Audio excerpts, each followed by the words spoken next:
Okay, we're good now. We're working. We're working. We're operating. We're in operating condition. Um, something just weird happened to my game. So I just started up the game, right? I just started it up.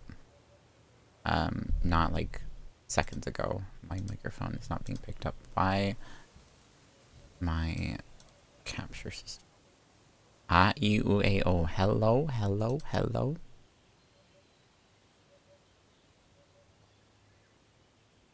Hello, hello. There we go. Okay. Um, I I literally just started the game. I made it made a like code only join game. And the second my game launched, air traffic control joined, air traffic control left. Just randomly. I haven't like it was seconds for me setting this up that happened. I have no idea why, but it happened.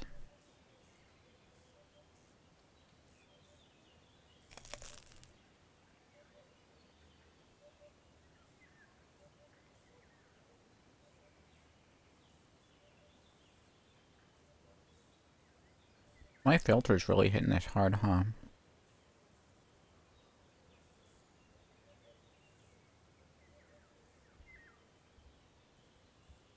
The problem is the filter's at the lowest possible. You just adjust the camera. No? Number narrations?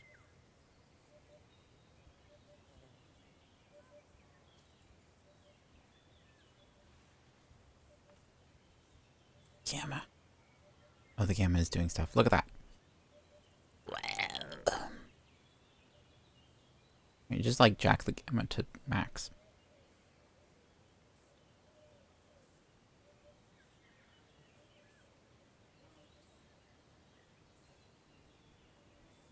Oh, I can. Oh. Oh.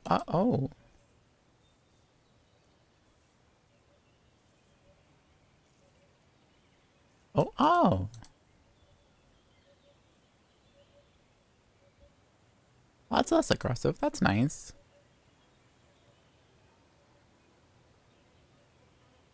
Maybe just kind of make sure the edges are at the edge. Like so. There, now we still have our filter, but like it's a little less aggressive.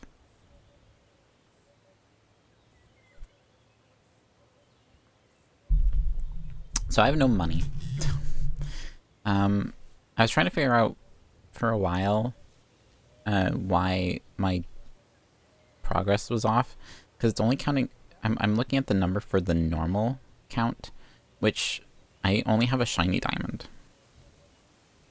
I think that's the rating. Shining? Yeah, shining diamond. I don't have a normal diamond.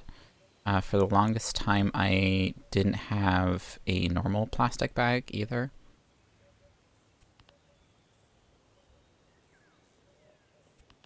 So I was like, why does it say I only have, like, that many? Like, why does it say I have 13 to 14 when I clearly have 14?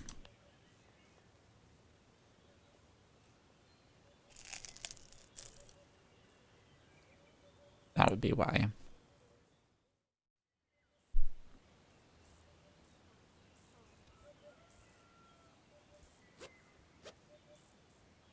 But I guess today is to catch the saltwater fish that we're missing in the coelacanth.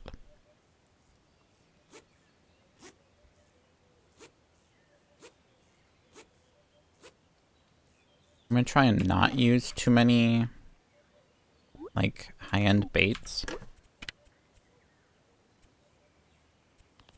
So I'll probably do, like, leeches and the shining hook. Sparkling lure.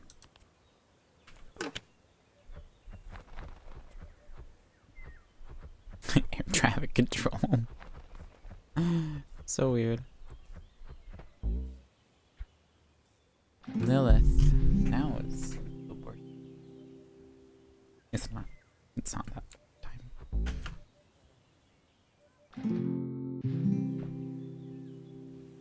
Okay. There we go. I think we're all set.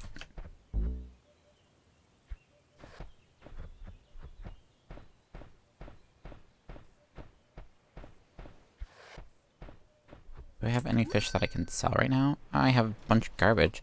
Oh, right. I was trying to get the... I have the watch now, so I just need the... the monocle. I was tapping my wrist. That's the first time I, like, did a motion to, like, suggest an object, and it was nowhere near what I was looking for. Music's a little too loud in my ears. Tweak it down a little bit. Tweak! We tweaking.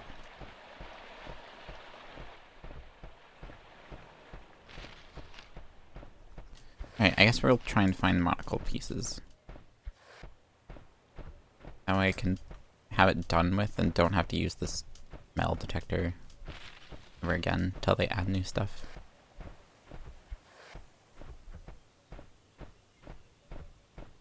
Because monocle's like the only thing left that I need the metal detector for. Because it's not a good source of money.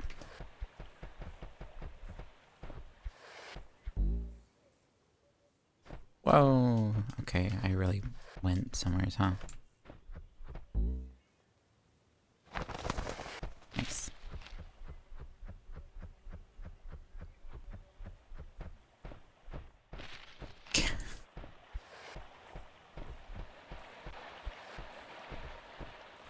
So yeah, I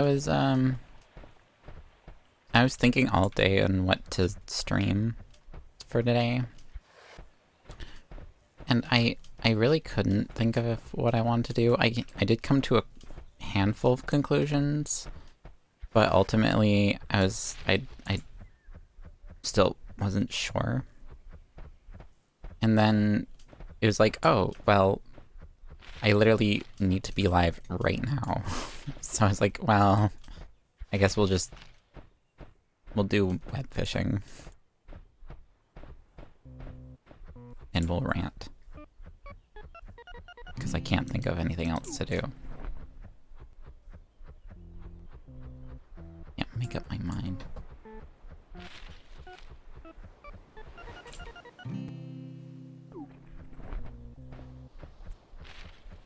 Wait, Blinkied. Which way is Blinky? Wait, it's gone. Rude. Kinda dumb that they spawn and despawn like that.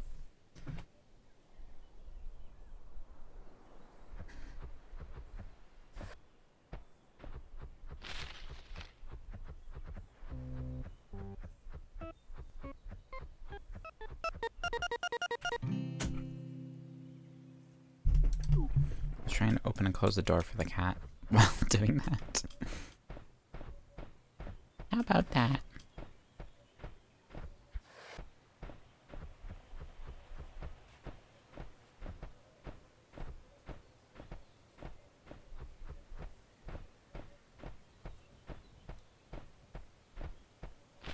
Is all the metal detection, like, along the road?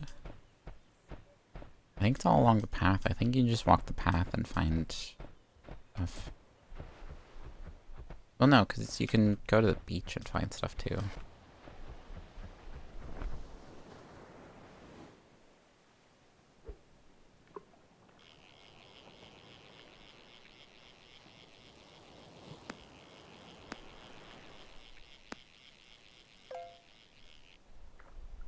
Ooh, manta ray. Nice.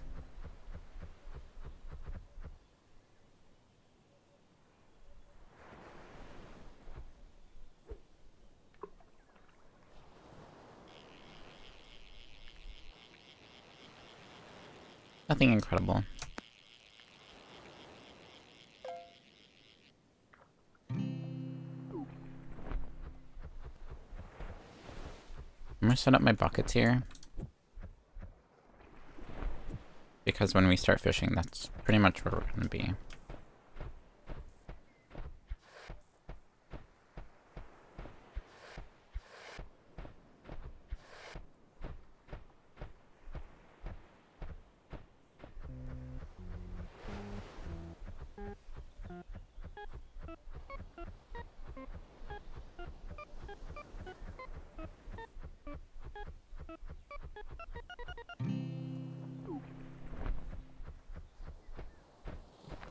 Bing. So, I have good news, chat. I got a new confirmation email. Oh, barnacle fragment, let's go! I got a new confirmation email for our final girl shipment. And it is expected to arrive this Friday. So, that means we can do an unboxing this weekend. Which will be super exciting and cool. I'm excited. I'm excited to play more Final Girl. I'm excited to share more Final Girl with all of you. It's gonna be a blast. What we'll probably do is we'll open everything on stream. And then we'll probably try like a game or two with some of the new stuff. And Pearl gave me permission to open my Christmas gift early, so we're gonna open that as well because it comes in at the same time.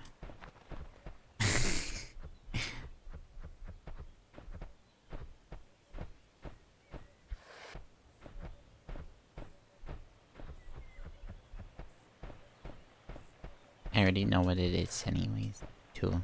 So, in case anyone's like, but it's a Christmas gift, don't you want to wait and have the surprise for Christmas? And because everybody's your Christmas gift. Oh,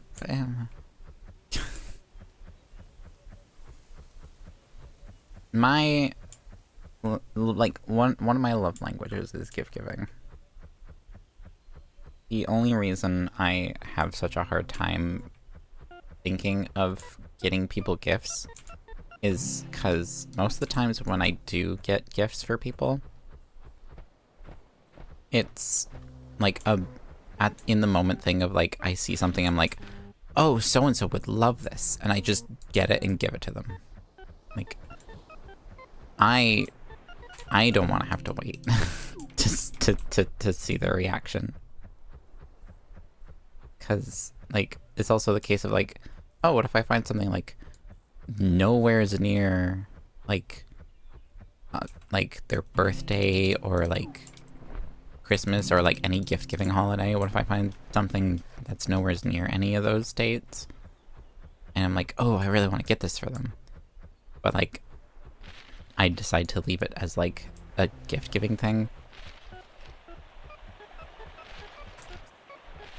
Which, doing it that way, like, by like limiting giving gifts to gift-giving days, like special gift-giving holidays, you could find something, be like, oh, I'll get this now, that way I already have a Christmas gift, or a birthday gift, or whatever gift. And what if that's like months down the road? And then it's like, oh, they open it and they're like, oh, I'm not too fond of this. Like, oh, it's very nice of you, but like, I'm not overly big into this, or like, I was big into this and now I'm trying to like clear out my collection or whatever, blah blah blah. And it's like, okay, cool. Sucks for you though, because I purchased it a bunch of months ago, so I can't return it and just give you the money. Because I bought it months in advance, and it's now to the point where it is far out of the return policy. You're just gonna have to keep it now. because I said, because there's nothing else we can do. Whereas you or like, what was the other example? I had two examples set up for like, if you buy a gift like super far in advance. Oh, I guess I have 3 examples. I just thought of another one. If you get something for someone and then like in the span of like waiting for the event to give them the gift, they end up getting that thing themselves, or like getting it in some other way. And you're just like, cool, so now I have this thing that I can't give to you because you already have it. And I'll look like a fool.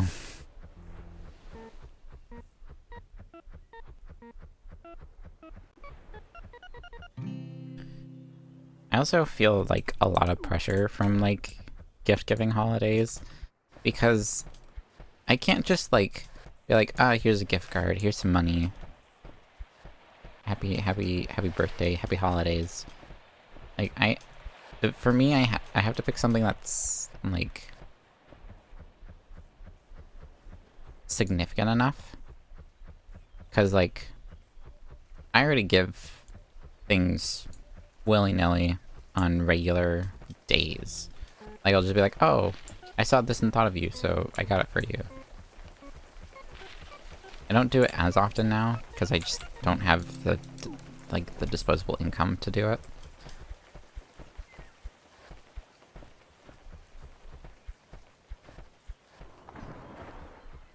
It's like over there. Like, I just don't have the disposable income to do that as much as I would love to. But I still do it. I'm like, oh yeah, I saw this, and I was like, hey, this person would really like it. I got it for you. Like, I do that so often that when it comes to the point of like getting a gift for like the holidays, I put extra pressure on myself, because like, well, this is a specific time that specifically like has the mindset of like, oh, give gifts. Like it's almost like it's not like of course it's not expected of anyone to like give gifts for anyone for like any specific day.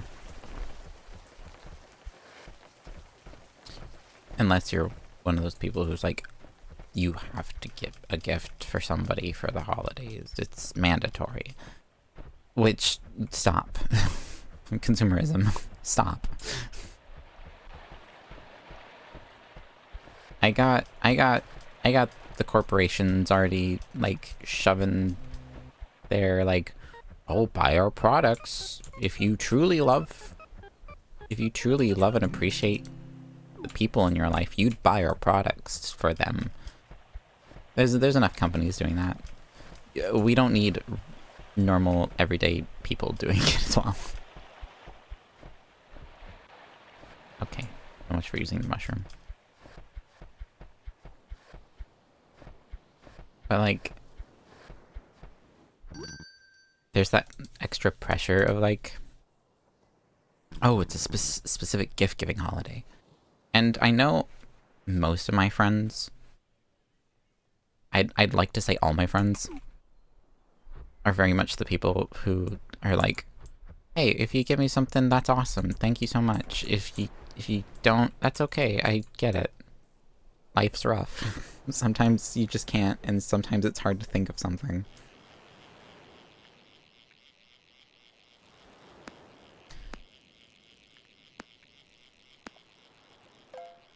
I don't know, gift giving holidays is tough for me.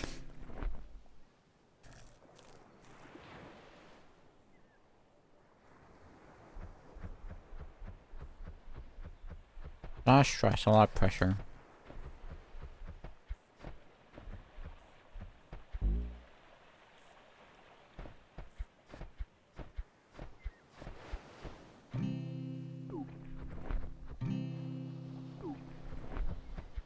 Yeah, for me it's like, it's not about when like you're giving the gift to the person. It's not about like,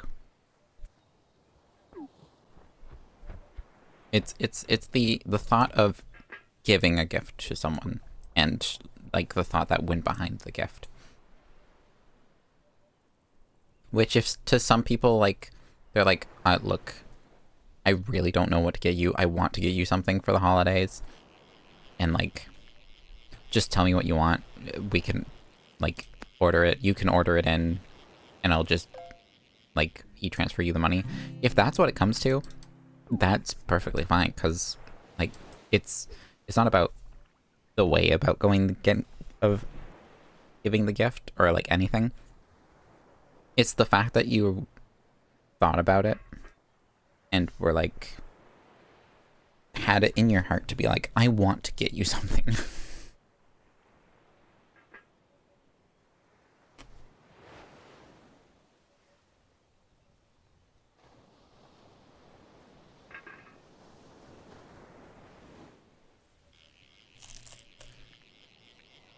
I didn't think this would be a rant about gift giving today, but here we are.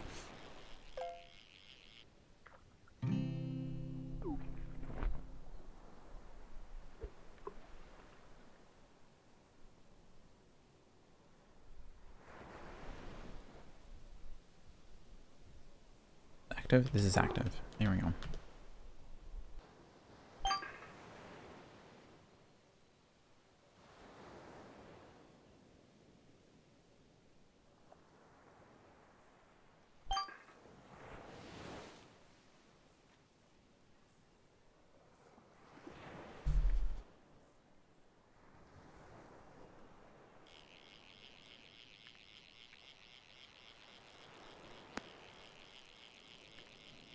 I think it's because I think that conversation started because in my head I was like, oh, people are gonna whine and complain about me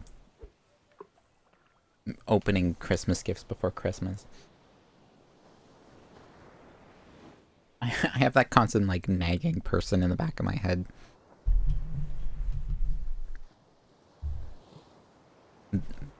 I don't need anyone to play devil's advocate because my brain does it enough as it is.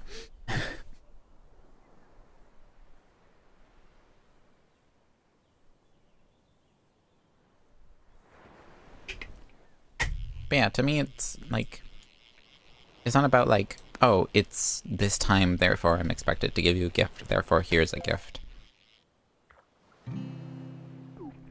Because I find if you only look at it that way,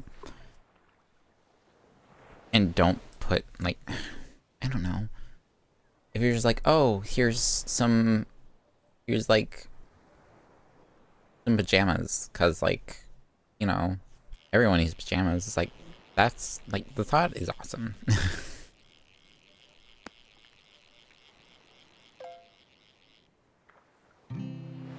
But, like, if it's just like, oh, it's just some plain old pajamas, it's like, eh.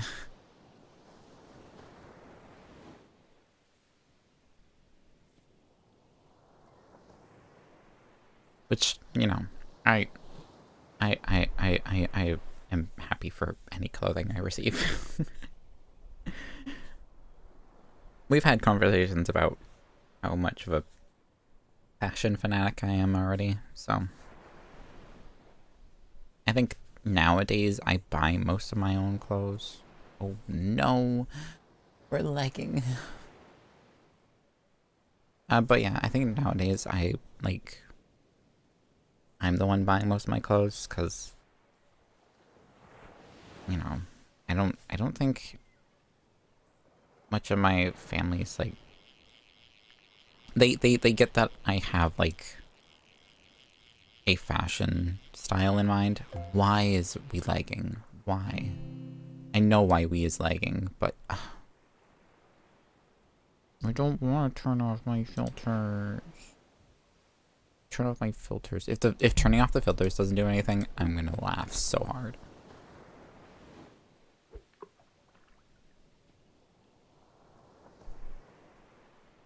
But yeah, my family has a good understanding of like, they have their like fashion, their style, and like, I don't quite understand it, therefore I'm not going to try and like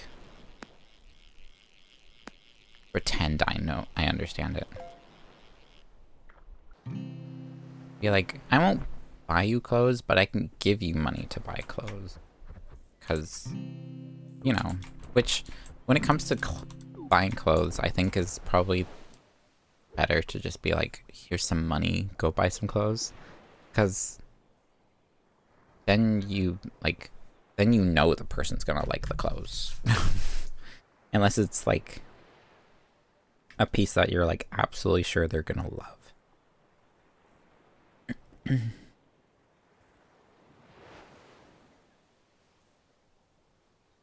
Hmm.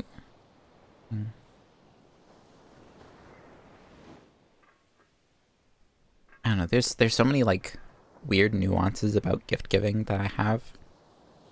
I don't know why. I just do.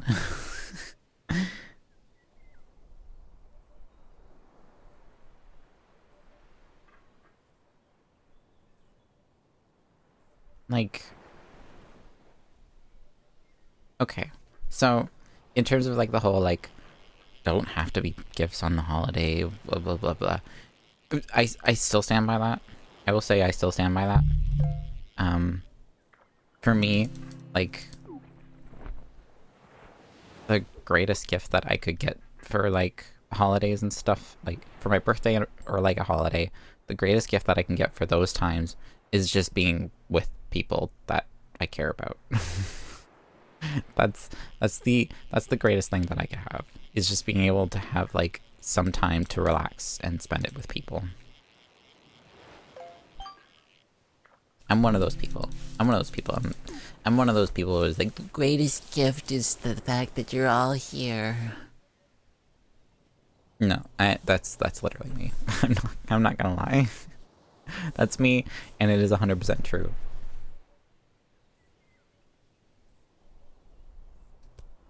Will I be happy to get a gift on those days? Absolutely. Will I probably freak out about them? More than likely. But like, ultimately, none of it will compare to like being able to spend it with people. Because spending like an important time without people sucks. I'm sure many of you, many other people have had like, oh, it's like Valentine's Day on my own, or stuff like that.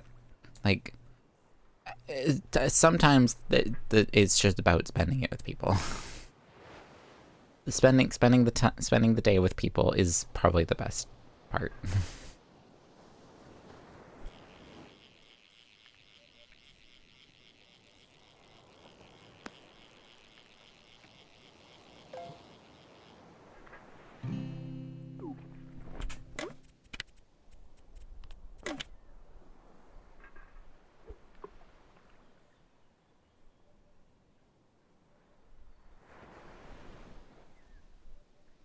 But yeah, there's my brain forgot where it was going with that narrative. Sorry. We're back on track. Okay. There is like a certain feeling of like opening gifts during like birthday or holiday, because you know we all have traditions that we kind of go from. Like it's almost like a tradition to like open presents on your birthday, to have cake, have a party. Like these are all like things that we've kind of grown into practicing doing every year. It's kind of just like natural habit. Like for specifically Christmas, it is always a tradition for my family where stuff like, oh, we'll go do Christmassy stuff, and then at the end of the night of Christmas Eve, we'll go to the grandparents' house. We open one gift on Christmas Eve. That's usually like a small gift. That's usually probably like just a bag of chocolates or something, or like something smaller that kind of hints towards other gifts that are going to be opened on Christmas Day, stuff like that. Sometimes they're creative like that. Sometimes my grandparents are pretty great, pretty smart. Pretty smart like that, which they are. I love my grandparents. And then on Christmas Day, like, you go home, go sleep, wake up on Christmas Day. If you're the first one awake, you gotta plug in the Christmas tree.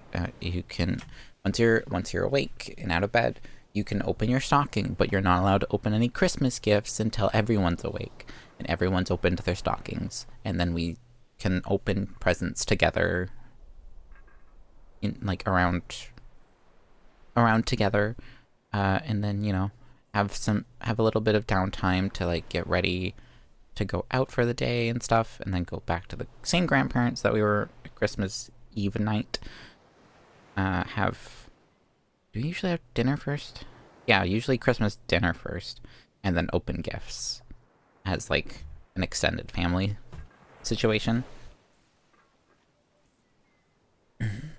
And then there's some holidays where we would go back to our house, then drop off the gifts from the grandparents at the house, and then go back to the same grandparents' house to have stuff with even more extended family and have another dinner. That used to be like the tradition for my family. We would also, what was it? I think Christmas Eve or the day before Christmas Eve, we would always, as a family, go to the dollar store. Parents would grab shopping baskets, and we would kind of like split up, and we would buy stocking stuffers that way. So like everyone had their baskets of stocking stuffers stuff. Why is there like no music? Why did the music stop? I must have accidentally hit my headphones or something. That was weird. But But yeah, grab stocking stuffer stuff. Everyone have their baskets.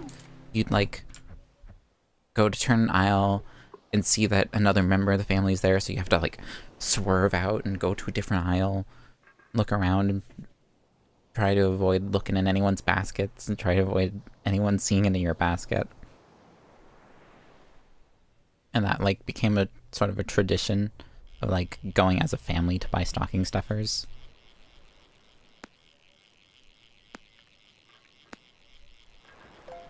It ended up being really fun. I really enjoy it. I enjoyed those days. But there was like a structured, you know, tradition for my family. And yeah, we have traditions on all these kinds of holidays and stuff where opening gifts is part of the tradition. Opening, giving, receiving gifts, part of the tradition of the holiday or the specific special day. Like it's tradition. That's just the way humanity's wired at this point. I won't get to any sort of like, oh, it's all the corporations, it's all manufactured, blah blah blah blah blah. I'm not gonna get to any of that because at that point you're ignoring like if you're all just focused on like manufactured part designed by the corporations, blah blah blah. You're ignoring the whole part of just enjoying it with people.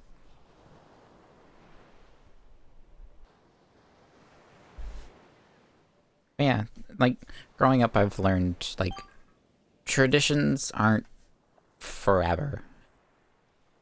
Like sure they're like kind of what you hold to. Like you kind of hold on to traditions very like a lot. But it's not something that's permanent. You'll sooner or later some traditions are going to come and go. There's always like new traditions being added, traditions going out, and it also depends on like the age of like the group and everything, because like for example Easter, it was always a tradition for Easter where we'd go out for Easter Sunday, go to the grandparents, and have an Easter egg hunt. When you're like 9-10 years old, yeah, that's a blast. That sounds like fun. When you're like in your 20s, when like the youngest of the kids in the group is like, what, like 16, which I don't think any of like the kids in my like age group are 16 anymore. Well, obviously not, because they're in my age group.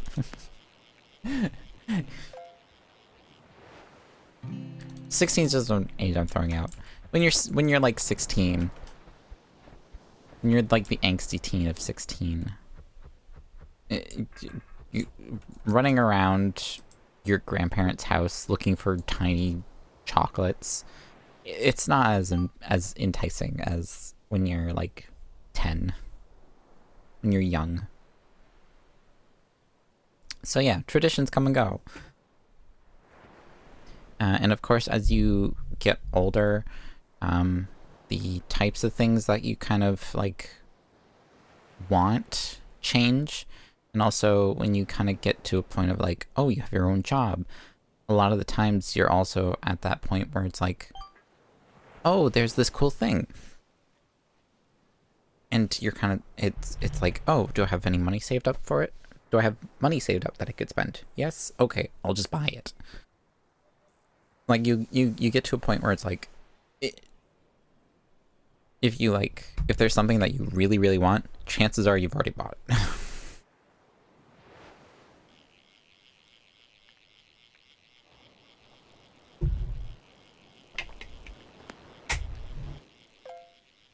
especially if you have a full-time job and stuff. Like, oh, I'll buy it. You learn to save money and just get to the point where you can just buy it.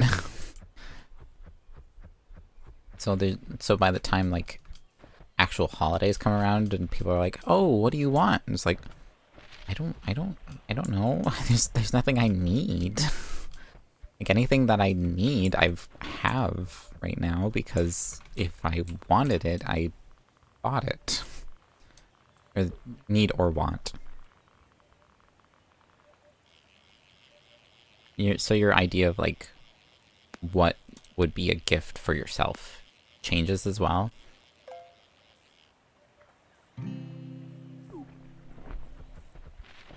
Like this year, I literally have like, there's nothing on my list, pretty much. My grandparents every year are like, hey, it's that time of the year again. What do you want?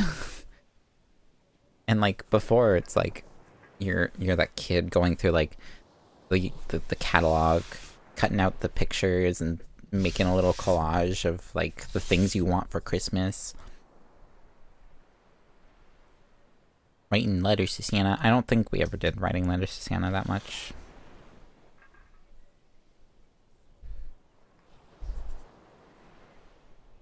Little ears. Just don't listen for a second, okay? I don't think we really did the whole Santa thing a lot with my family. Maybe like a little bit, and then like, you know, I was pretty quickly like, I know what's up here.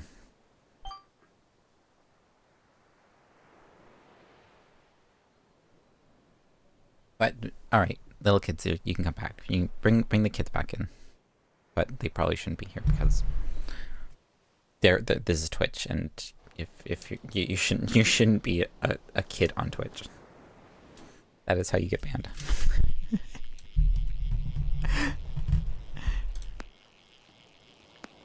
TSA, my guy, TSA. TAS? TOS. That's the word I was looking for. TSA.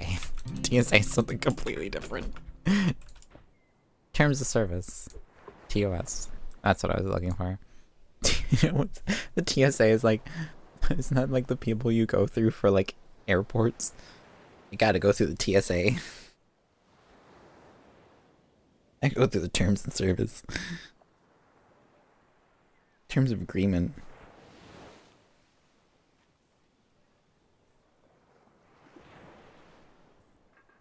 But yeah, like, traditions change. Therefore, like, because you like grow older and like you start to like kind of recognize that like, okay, traditions kind of don't always stick around. They don't have to always stick around.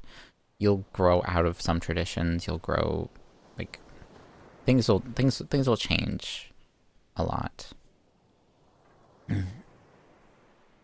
Once you kind of get to the point of like understanding that, your idea of like how some of that stuff works, like I said, I like, gift giving is one of my love languages.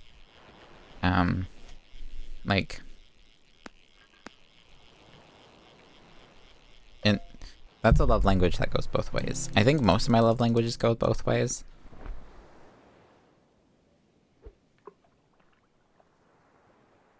But like that one for sure. Like, and I'm also like, I don't want to necessarily say the worst at receiving gifts, because like I'm so grateful all the time for gifts, because like literally like people could not give me gifts, I'd be chill about it. Like if I went, like nowadays, if I went through birthdays and like didn't get a single gift, or like birthdays or Christmases, and it's like, oh, here's like, I don't know, $20. Like, I'd be like, oh, cool, thanks. Like, even if I got nothing, I'd be like, that's cool, as long as I get to spend time with people. That's all that matters to me. But like, I'm one of those people who like will get a gift and it's like, you really didn't have to. Are you sure about this? Like, are you sure this is okay? You want to give this to me? Like, it's very sweet of you, and like I greatly appreciate it.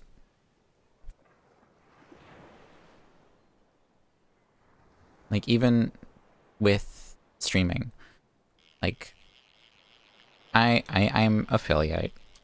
I'm in the affiliate, which means I have a subscribe button. I never talk about that. Why do I never talk about that? Because I don't expect anyone to sub. Because, like, I don't expect anyone to give me money. Like, I do this, I do streaming because I want to. I enjoy yapping and I love video games. What can I say?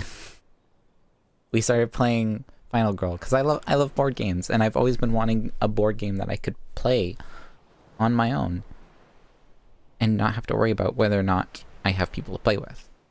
And I found one, and it's great, and I love it, and I want to share it with the world because it's amazing. So I found a way to stream it.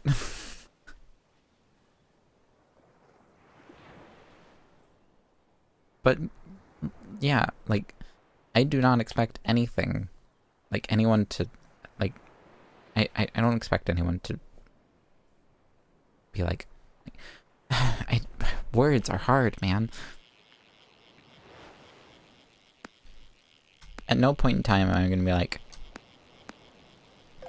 you need to subscribe. I got the seal again! Let's go!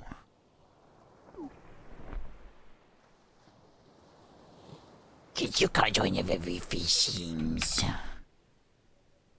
We got one of every fishings.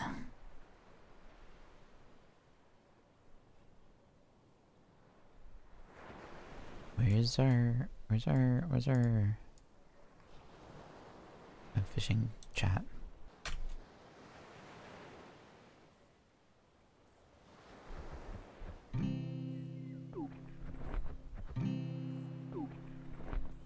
But yeah, like, I don't talk about the sub button because it's there. If people want to, that's awesome. Thank you so much. It means the world to me. But at no point am I gonna say I deserve subs. I'm never gonna say that. Except for just now. Using it as an example of me saying that I'll never say it.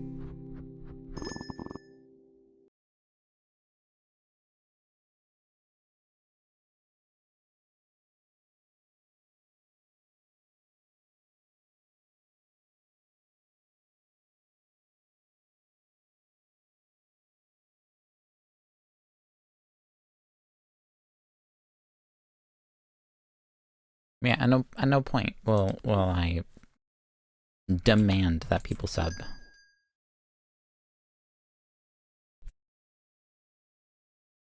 If you want to, that's awesome. Thank you so much. If you don't, I get that.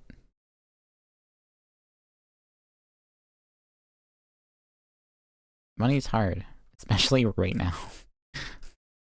Especially like at this moment, it's tough. It's a tough situation.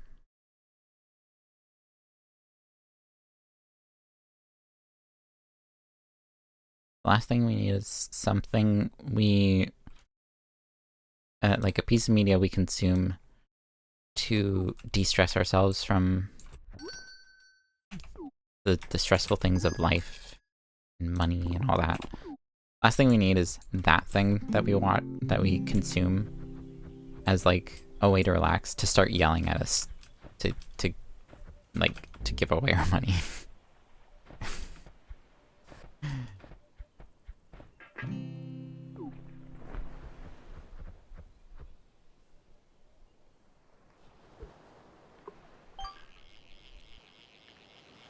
And that's what I want to be as a streamer. I don't I want to be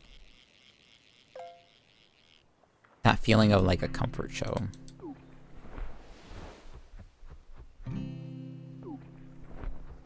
You know how like you have that one TV show or something like that that you go back to and watch because when you watch it you just feel relaxed and like at home, and just you can feel the weight of the world just gone. That's what I want. That's what I want for this channel. That's what I want for my streams.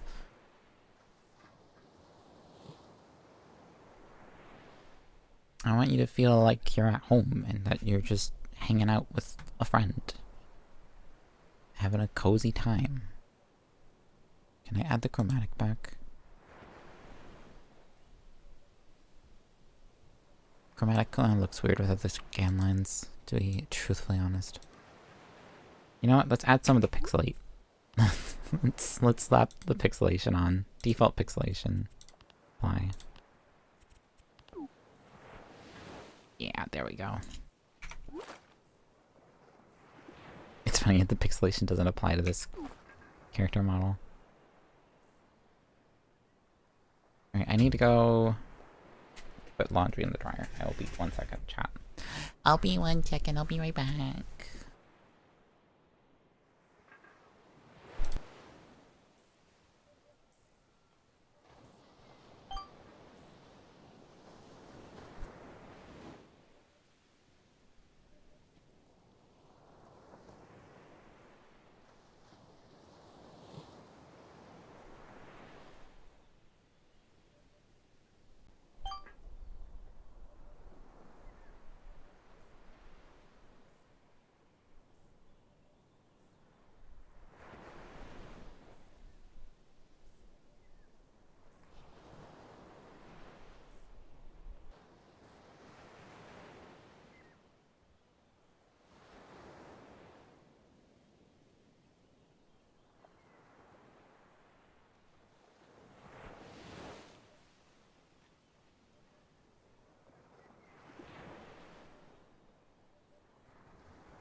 I may have realized that I got a little off topic.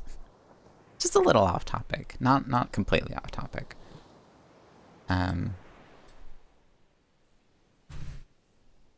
Just a little touch off topic. But to bring us back on topic, I'm back, by the way.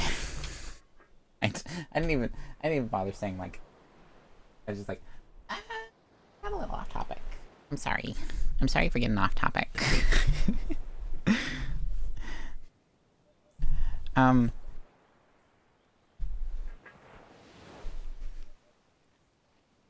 Yeah, gift giving's a way that I show my love and appreciation towards my friends.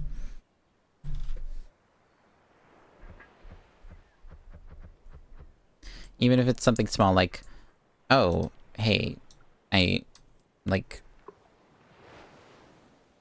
got you your favorite candy, because, like, you know, I figured you'd like some or whatever.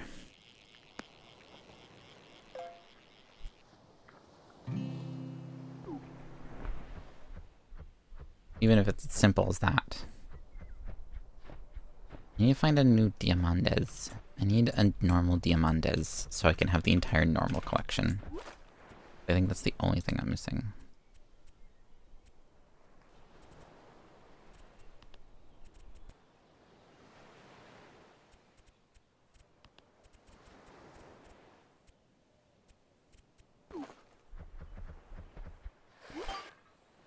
Oops. I accidentally shift-tabbed.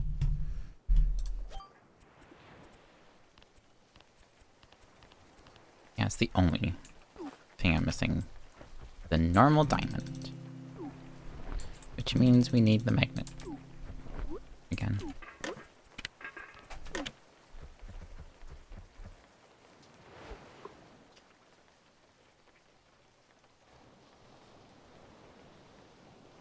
But yeah. Like, small gifts, big gifts. That's, like... I'm just one of those people who's like, oh, I saw this and I thought of you. I got it for you. Here you go.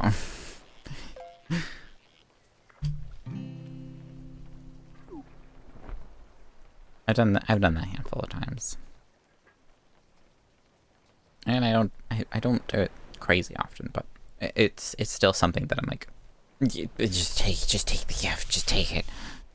Don't think anything of it, just take it.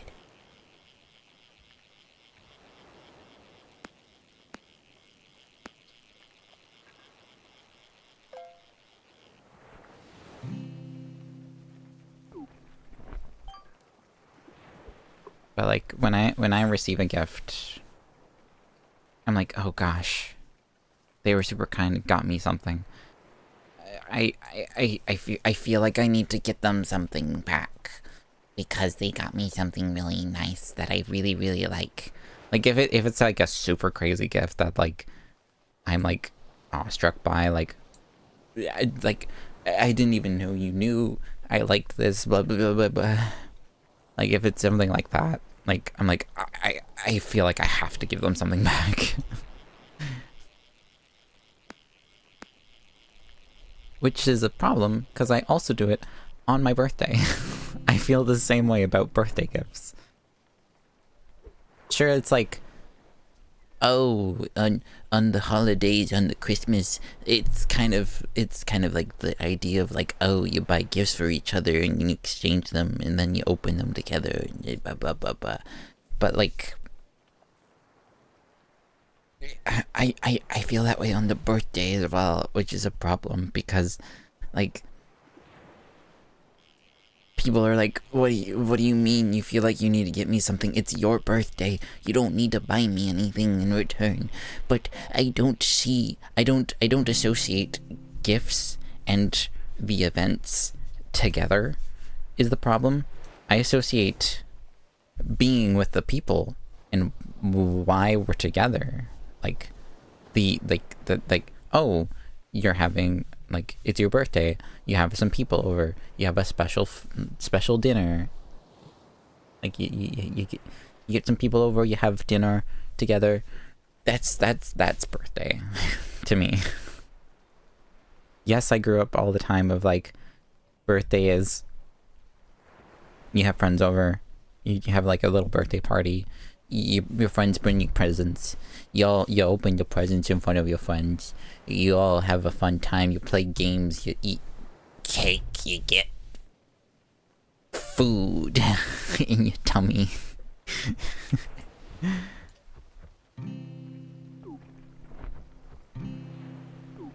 Like, I grew up with that being like traditional birthday ideas, like birthday party, gifts, the blah. But you know, the being together and having fun part is the more enjoyable part of birthdays. I almost said Christmas. It's like, I mean that too. I've already said that. It's also the case for that.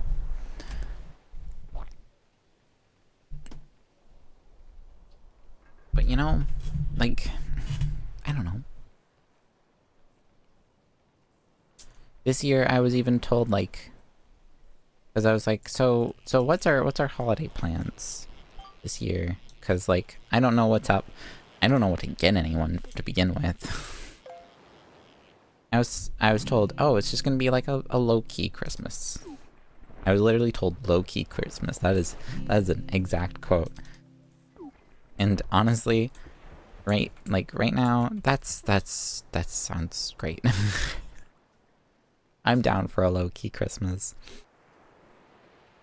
Low key Christmas usually means like, oh, we won't have a lot going on. Like, we'll probably have on Christmas Day our Christmas stuff going on, where like we open presents at our place, and that's about it. Nothing crazy. There's not gonna be like a huge family dinner or anything. Just getting presents from here.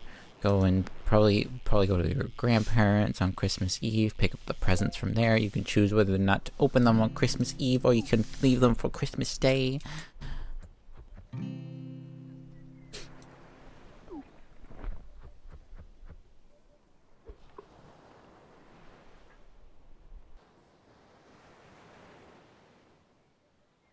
Do all that, and then like oh, do the Christmas Day stuff.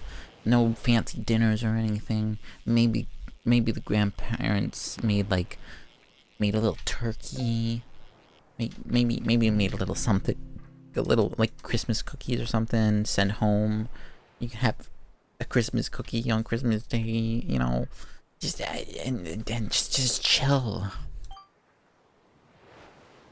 That's low-key Christmas, and right now, I think I need a low-key Christmas. I'm not gonna lie. I think last year we had a pretty traditional holiday. Which with the way my work works out, it was kind of rough. I wasn't too huge on it, to be honest. Because because of the way my scheduling works, I get the night of Christmas Eve off. So then I have Christmas morning off, right? And then I work the night of Christmas Day. So I work the night of the 25th. But like, my family does stuff in the morning, like the afternoon portion of like the 25th. So it was like, okay, so I have like the night of Christmas Eve to like kind of fiddle around with my sleep schedule, take some naps so that I'm awake enough-ish for like the afternoon of the 25th, so that I can go be with family for Christmas dinner and everything, and then go home, take another nap, wake up, go to work, and then back on regular schedule. It was rough. I still enjoyed it. I like, of course it was getting to spend like a traditional Christmas idea. I would never pass that up. Like, it was worth it, but it was rough. To me, it was worth it, but it was tough, for sure.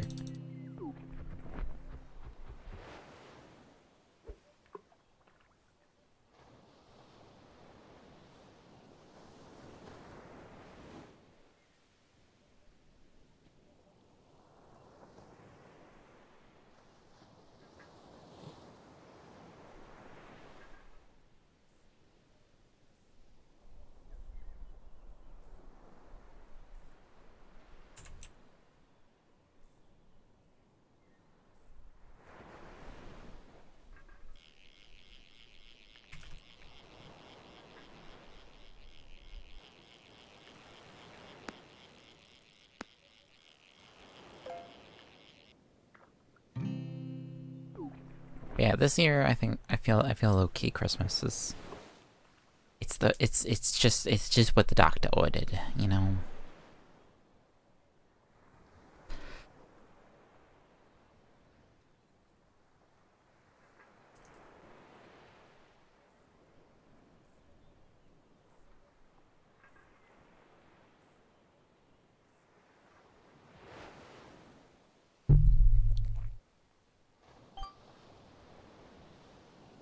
But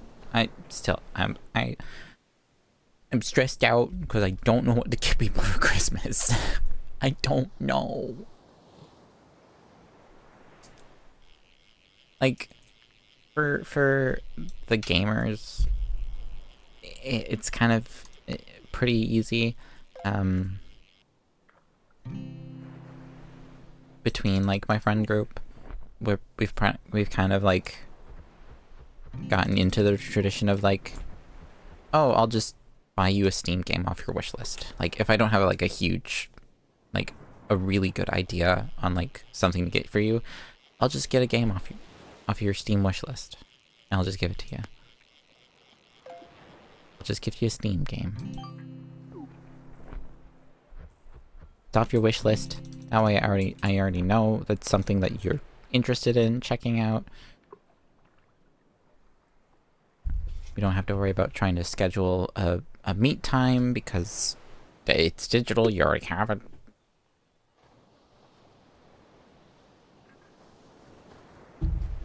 These are adult things I'm thinking of now. Like, oh, I got you this present. We gotta schedule a time to meet. I got Pearl. So, just for a note of like how much of like adult of a frustration this is. Like, oh no, scheduling to meet people in person. Number one. Let me run through the numbers here for you, chat. Number one. Pearl and I have completely opposite sleep schedules now.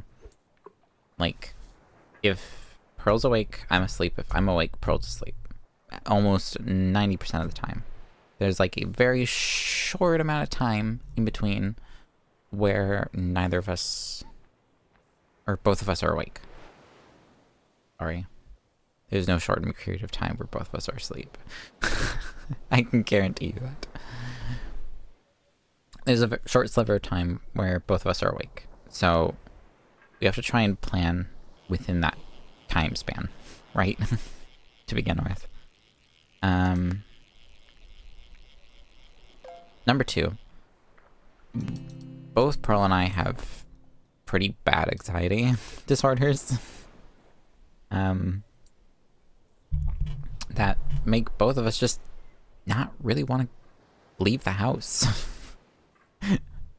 And the thought of like having to like interact with people IRL is terrifying. Like, it sucks.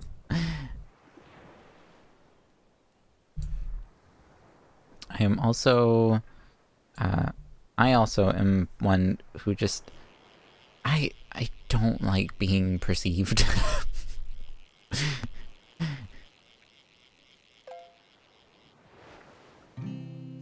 Like, I can be in public and no one can bother me, and I'd still feel uncomfortable.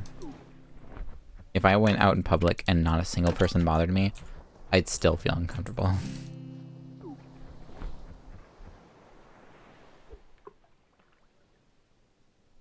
Because I dislike being perceived. And it sucks because I like going shopping and browsing stores. I like browsing physical stores. But not liking being perceived, anxiety disorders, and opposite sleep schedule to the rest of the world does not help. The rest of my world, sorry. Not the world. Because technically I have a similar sleep schedule to Japan now. So if I ever take a flight to Japan, I don't have to worry about my sleep schedule flipping.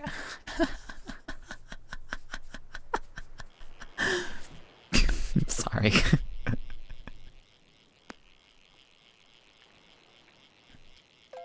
I think that was like a joke that I made like the first time I started working overnights.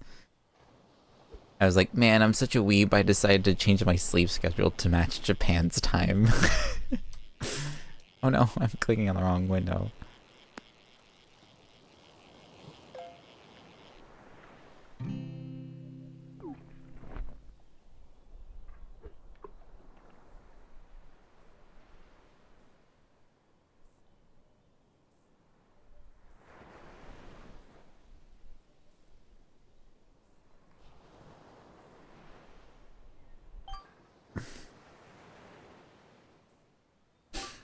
But yeah, part of the reason I don't do, like, I don't go in stores as often as I used to, 90% is my sleep schedule.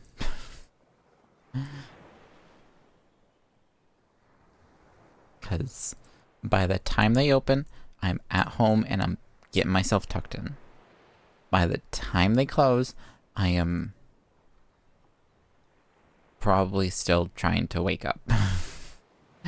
From current times, I'm probably still crawling out of bed because I really don't want to get up.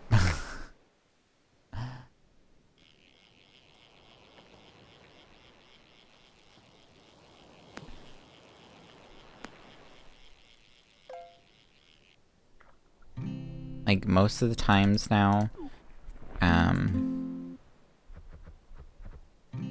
think most of my mall trips now, like if I go to a mall, it's like either I decide to stay up super late for myself, which would be like staying up to be up early in the morning. Early, quote unquote. To be up during like around afternoon or like right before noon time. Because the annoying pandemic messed with the times that stores are open and closed, and they're like, oh, well, actually, now that we've like messed around with like the way the time works because of the we had to accommodate for the pandemic. Since we messed around with our open close schedule, we realized we didn't need to really be opened and closed as late as and early as we used to be, so we can just open later and close earlier, because like during those time periods no one was really coming into the store anyways.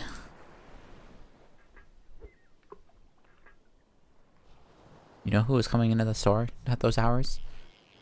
Us, the people who have to work overnights.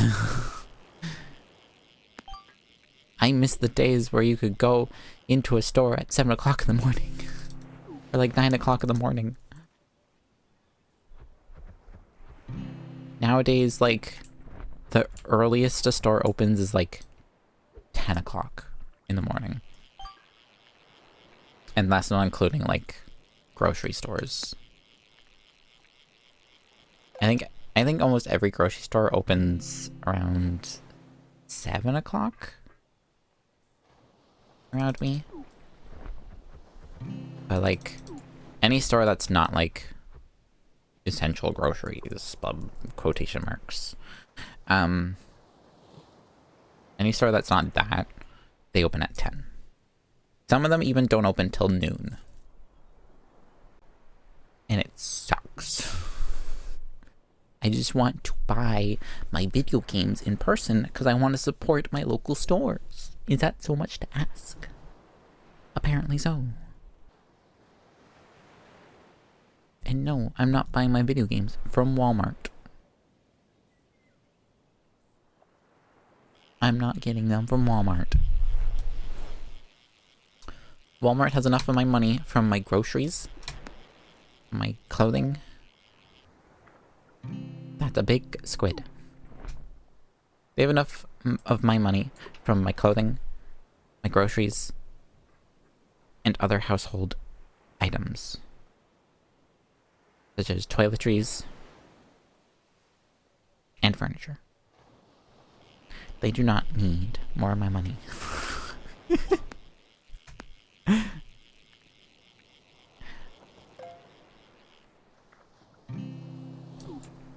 I say that, but like, if Walmart has like a sale on some games, I'll buy it. I've browsed through the I go through like the bargain section of video games often. I think I got, yeah, my Star Wars collection games I got from Walmart because they were on sale. They were like $20 each, baby. They probably weren't even more than that to begin with, but I got them for that. I got them for pretty cheap. That's all I remember.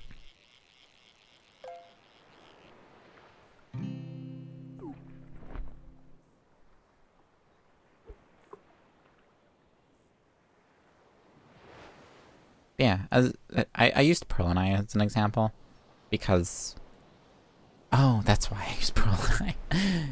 I use Pearl and I as an example because the final girl stuff is from Pearl. Is Pearl's Christmas gift to me. That's why I used Pearl as an example. Oh, and I was going to give another example on like the pains of being an adult and trying to schedule times to meet to exchange items with a friend, another adult friend. Literally last year, I had bought the Clubhouse games for Nintendo Switch. I bought 2 copies, one for myself, one for Pearl, because we've always we're like super into Game Grumps, and we always talked about like we need to get this game and play it together because it would be so much fun. But like it was a nightmare to find, and I was actually in Walmart and found exactly 2 copies. I was like, I need these now. So I just bought them. And I was like, hey, Pearl, I bought you a copy of Clubhouse Games. I found physical copies. I have to give it to you. I don't think I gave that to her till like, what, June this year, I think?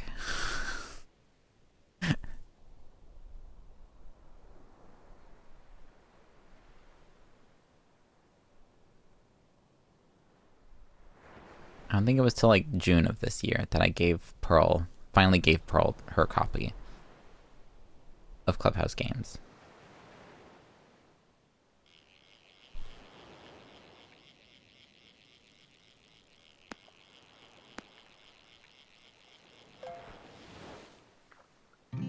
Had the game for a year, pretty much,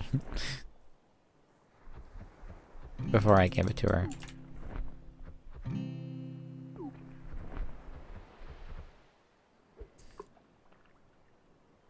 I think the only way that we managed to do that, like, to figure out meetup, was we both had so many things that we had to exchange.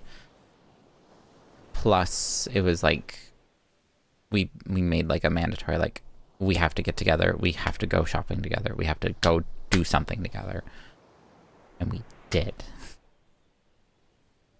That's how it works.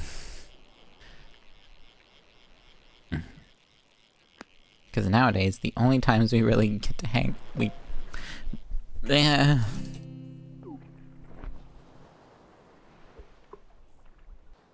I'm not sad, you're shit.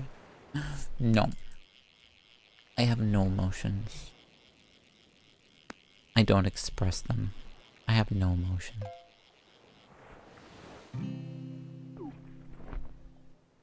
Can't express emotions if I don't have them.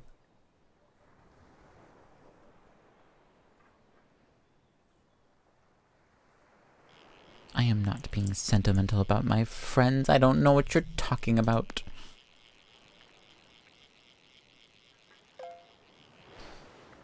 I don't even think I bought Clubhouse Games as like a Christmas gift or anything, because I'm pretty sure I still bought Pearl a Steam game that year for Christmas.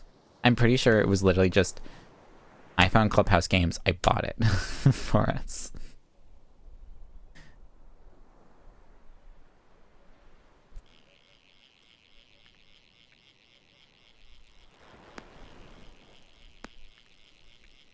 That was the second example. Oh my word, I just remembered the second example.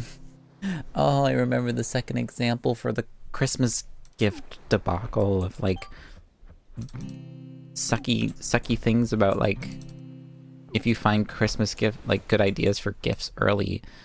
Like so you oh my word. Everything fell apart. Hang on.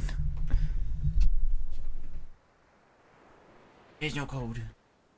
There's no code. We just filming. I saw it. There's no code. We no.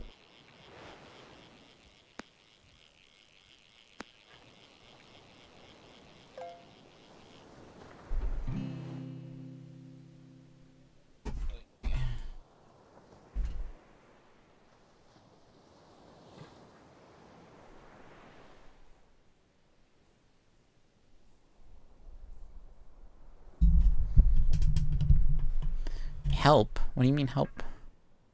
I have a folk, but what help? How help?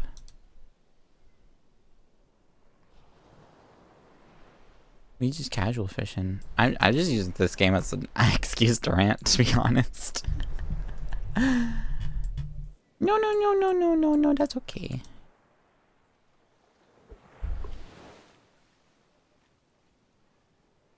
No. That's okay.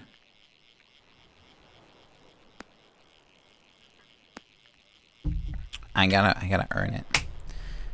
Sorry, I gotta earn it.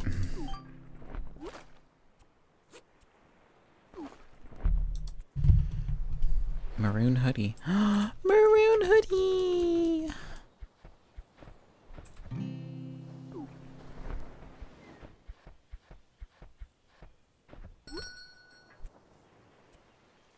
Okay, the other gift, the other gift dilemma that I had in mind. Now that things aren't breaking around me.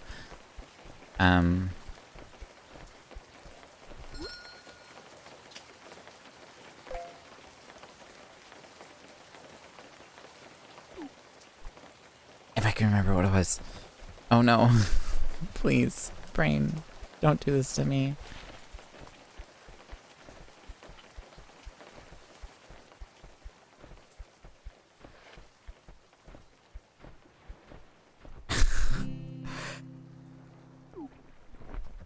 Oh, okay. Chat, calm down. Relax, chat. I remembered. So, imagine you. Here's the scenario. You find a Christmas gift early, right? This is the whole debacle that we talked about. Or a gift early, and you're like, oh, so and so would really like this, but like, you're like, oh, but like, the next available gift giving event is months away. I'll wait and I'll get it later. That way, if I get it and they don't like it or they already have it, they can refund it. Right? Because you can get gift receipt, get refund. Then you don't have to, you know, because gift receipts are like a good net to have when you're getting a gift. Because if they don't like it, they just bring it back. Just bring it back. Bring it back. And then you don't have to worry about them being like, oh, great. Now I'm stuck with this thing that I don't even want. Or I already have. And I have nothing I can do with it. You could be like, oh, I'll just wait till like it's closer to the date. And then I could buy it. And then that way, if they don't like it, I have the receipt and can return it still. But then you run the risk of, what if when you go to buy it, when you need it, it's no longer there, or you can't find it, it's sold out, it's discontinued. What if like all these things? And then you're back to square one on like trying to figure out a gift idea. Because you put all your money on this one gift and didn't think about the fact that like Oh, what if it's sold out? What if it's gone before I can get it?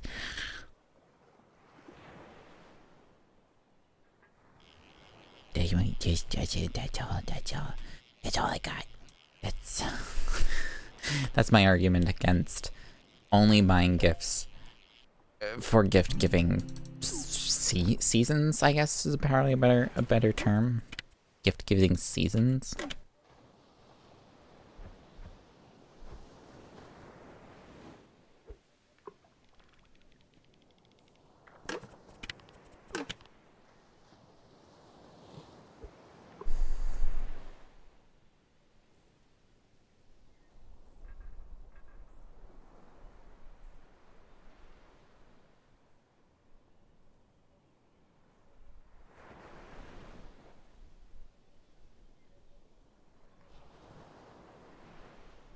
That's it.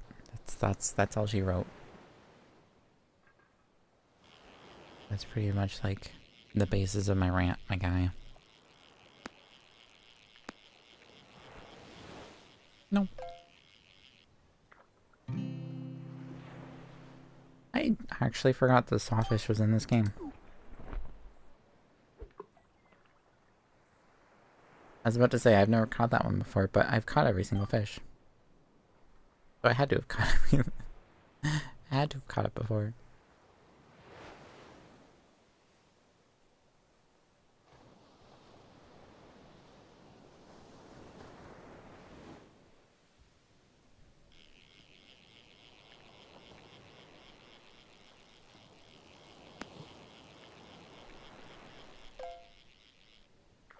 Ow.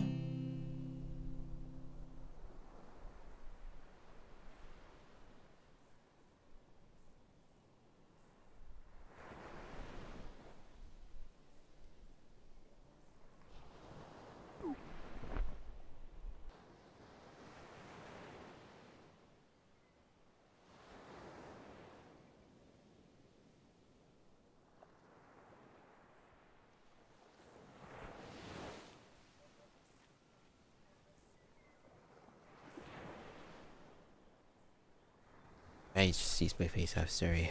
I had to sneeze my face off. Oh my word. I sneezed so hard I started tearing up.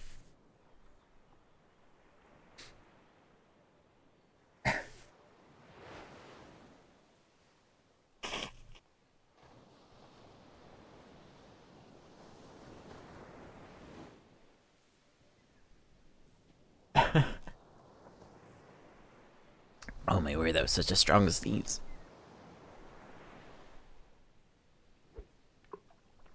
Ugh.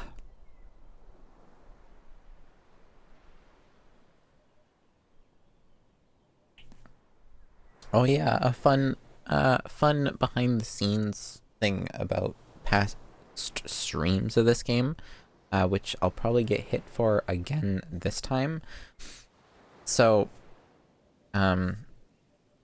for people who don't really do a whole lot in terms of like Twitch, or don't do Twitch streaming, if you like play copyrighted music in a stream and you tell Twitch to save the VOD, it will Twitch's system will go through the VOD, and if it catches copyrighted music, it will mute the chunk of the stream that the copyrighted music is in.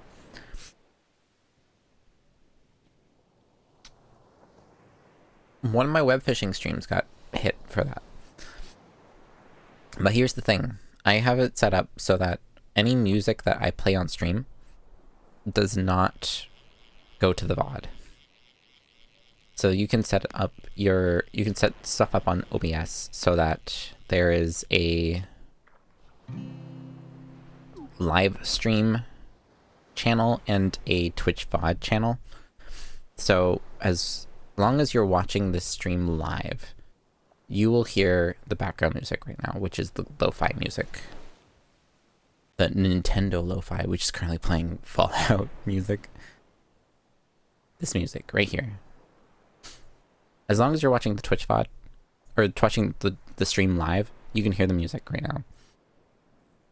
If you go back later and watch the VOD for this music's not there. So anytime I'm on BRB when I'm not here, or on the just chatting or just starting soon stream or the ending stream page, it's just dead quiet for the VOD.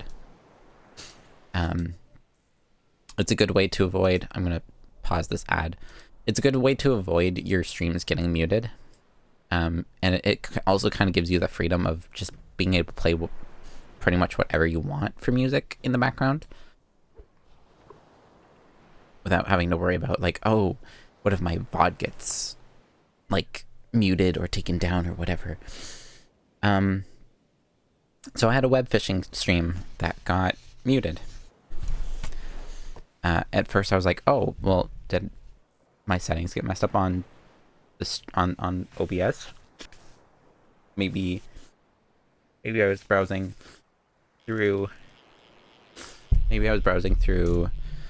on a web browser and ended up playing a song and forgot about the whole channel thing, because I have it set up so that my music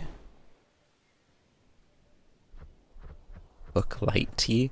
Oh, Hook Light is the Bud Light, right?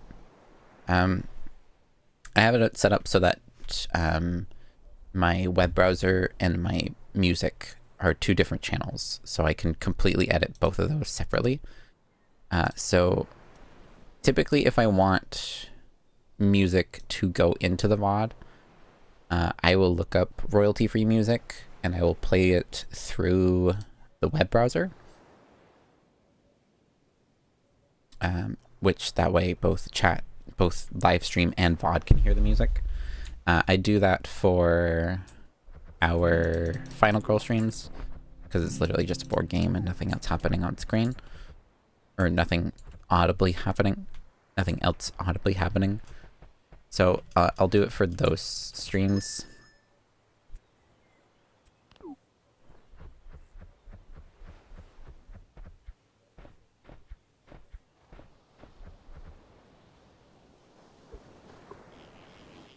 Just to add something extra to the thing, so it's not just my voice. Because I like having at least something else in the background. Yesterday I actually used that gimmick pretty well. I'm kind of like patting myself on the back here for a second. What I decided to do was I was ending stream, and I ended up deciding to like pause to talk for a bit. And I was like, you know what? I'm not gonna leave the whole stream in like dead silence. So I unmuted the video games audio, but I made sure that the live stream couldn't hear it, but the VOD could. So to me, I got to listen to both our background music, which is the lo-fi music, and the game audio at the exact same time. To live stream viewers, they would have heard the lo-fi music, like just the lo-fi music, and to the VOD viewers, they would have heard just the video game's background music. So that, you know, no one was left in like awkward silence. And I'll probably do that from now on in the future. Of course, the stream's not going to have it because this doesn't have like constant looping music. I have the music muted actually in this game. But either way, one of my streams for web fishing got muted. Like there was a couple chunks of the stream that were muted. So I wasn't 100% sure what it was, so I went back through the stream. I was like, maybe I forgot to change a setting. Maybe settings got messed around with like an update or something. Not the case. I went through all the parts of the stream that weren't muted. There was no music. It was just the game audio and my voice. So I went to appeal. You can appeal to the claims, which just means like, hey, my stream shouldn't, like, this section of my stream shouldn't be muted, and here's why. What, and when you do that, it shows you what it was claimed as. I've had times where, like, I'll get claimed for video game background music, like, background music in a video game, but it's a claim for a remixed version of it, not the actual song. Which is dumb.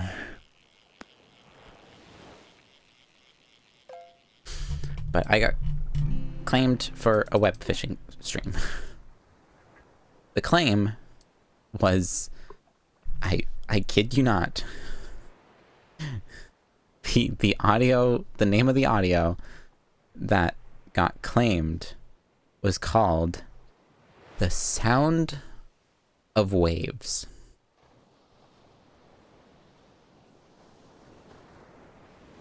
The sound of waves. Chat. I want you, I really want you to understand real clear here. And it's exactly as dumb as it sounds. I know we're in ad break, but I'm going to continue talking anyways. My Twitch VOD had a part of it muted because somebody had put a claim for the sound of waves on an ocean.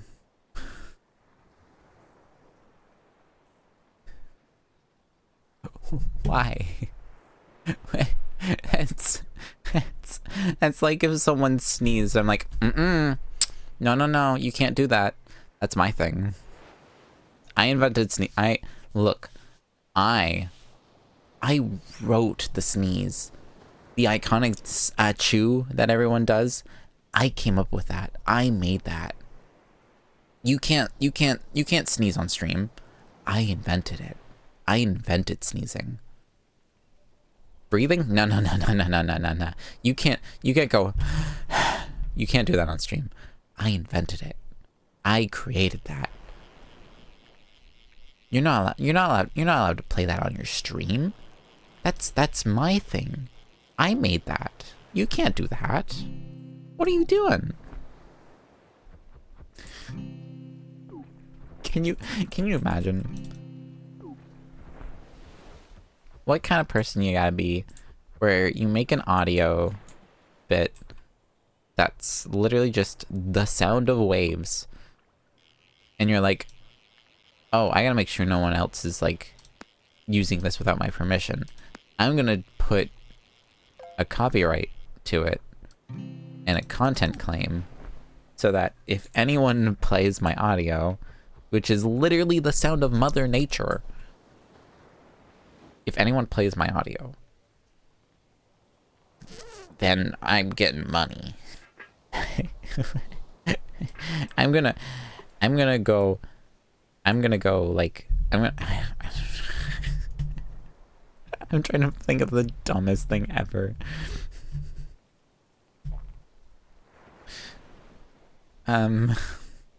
What's like a dumb thing? I'm gonna go record the sound of me flicking a light switch. Just because I see a light switch at the corner of my eye.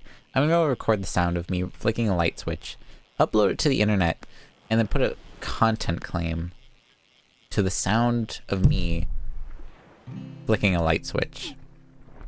Because if anyone else makes the sound of flicking a light switch, I made a sound about flicking a light switch. You can't do that.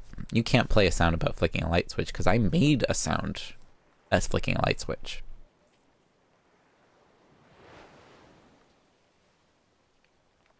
Do you see how dumb this is yet, chat? Do you see how dumb the idea of the sound of waves being a content claim? God, why? My guy! You dumb!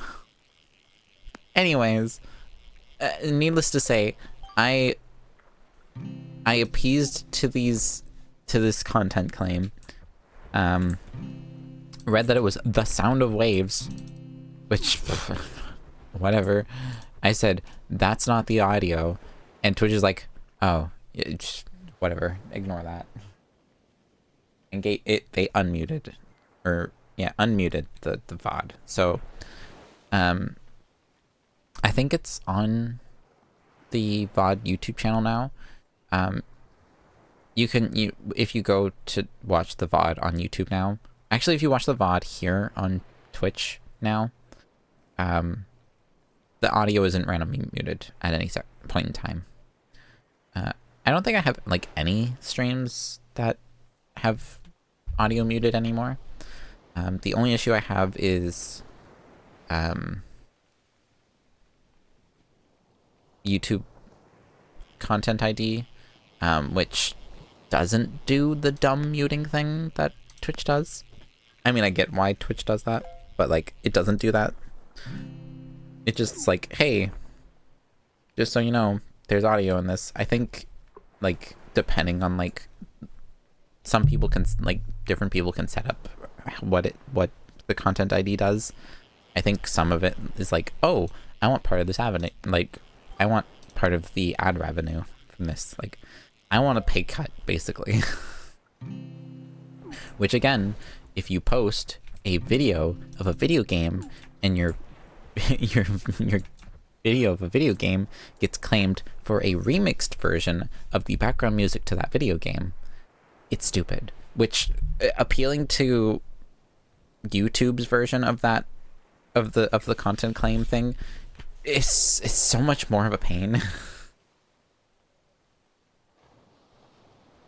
Because for Twitch, you just say that's not what's playing. Like, that's one of the options. For YouTube, they don't want to know, oh, that's not the audio. They want to know, oh, is this do you own this audio? Like, prove to us that you own the audio, and we'll remove this claim. It's like, well, I don't own the audio, but neither does this guy. I haven't figured out the legal like the proper way of going about dealing with that. A few of the video game VODs have that situation to them. I haven't messed around with it yet because, again, it doesn't mute the audio, and right now, like, there's no money coming from that anyways, so like, there's no effect to it anyways. I don't even think I can make it so that it can be like monetized. I can't even monetize on that channel yet because they changed the way monetization works. It's weird. When I made my original channel, it used to just be like, oh, do a couple extra steps and you can monetize your stuff. But now it's like, oh, you have to get to like so many subscribers and like be on the channel on the web, on the site for like so long and post regularly, blah blah blah blah.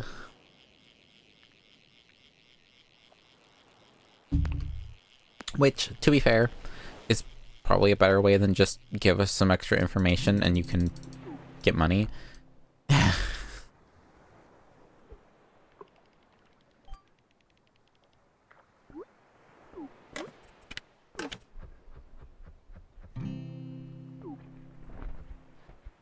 Because, like, there's no point in, like, monetizing your stuff if, like,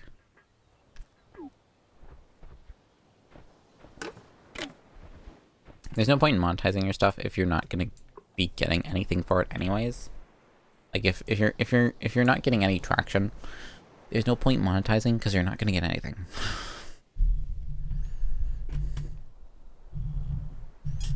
But yeah, sound of waves. It's very stupid. I think I've talked about the Donkey Kong 64 stuff before as well, but In the main hub of Donkey Kong 64, it plays a song called Jungle Japes. Almost every single time I play that game, which every time you like start fresh, like not like fresh save, but like fresh boot. So like if you just boot up the game, launch into the save file, you always start in the beginning hub area. It plays a song called Jungle Japes. Every single time my VODs would get content ID'd for a Jungle Japes remix. A remix. It's not Rare or Nintendo claiming the original Jungle Japes song. It is some random person who made a remix of Jungle Japes and claimed it. Now, if I did play the remix of Jungle Japes, absolutely. That's fair game. Sure. That's fine. But I'm playing the original song. I'm not playing the remix.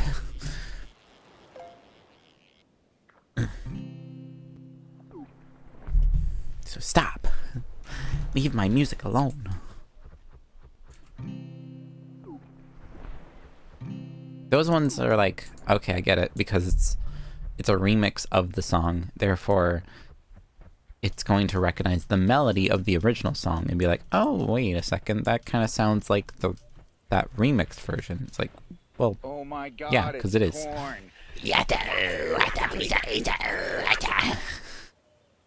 JJ. But yeah, the remix situation I get. But like, really? Content ID for the sound of waves? That one's ridiculous.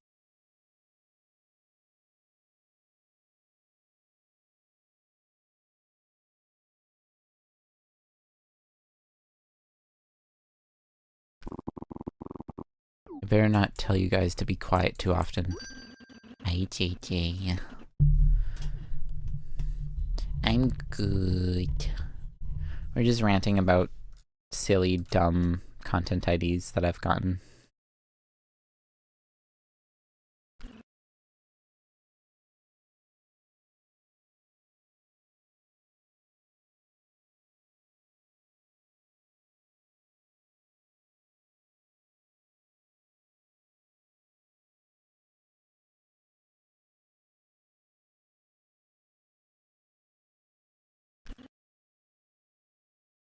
Sick.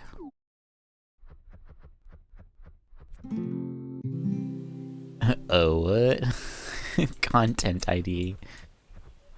It's when the Twitch system recognizes that you're playing copyrighted music and therefore mutes the audio so that your VOD does not play the copyrighted music.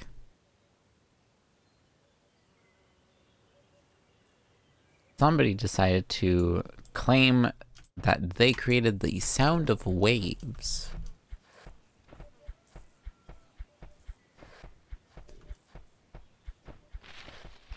So, like I said, I shouldn't tell you guys to be quiet for too long, because shh.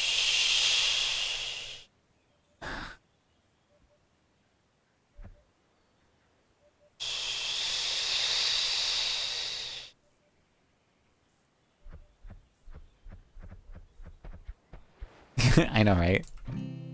Alright, that's gonna be a test now. If me literally saying shh gets content claimed, I'm going to lose it. I'm gonna be laughing so hard. You're like, get a life. Come on now. This is ridiculous.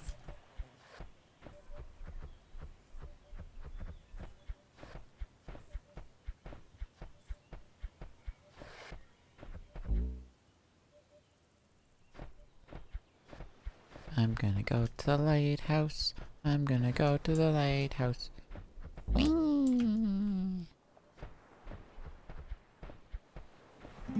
Wish there was more to this lighthouse than just this. I mean, it's cool, but like, that's it.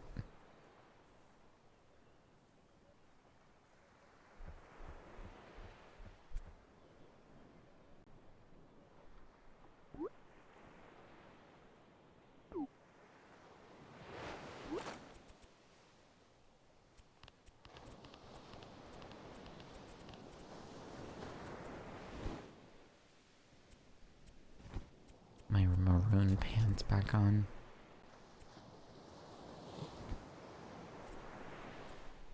Didn't I get another new shirt? Soup shirt. I thought there was another piece of clothing that I got. Maybe I'm thinking of the maroon hoodie. I need black pants. I require black pants.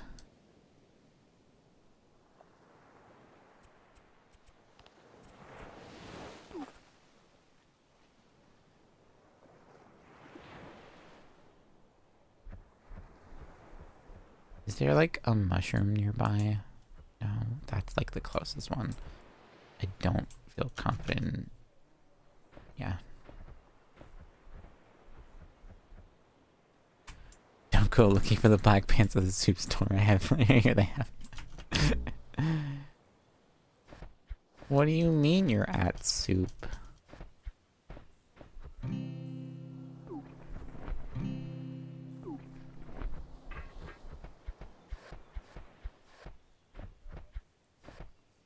Why are you buying clothes at the soup store?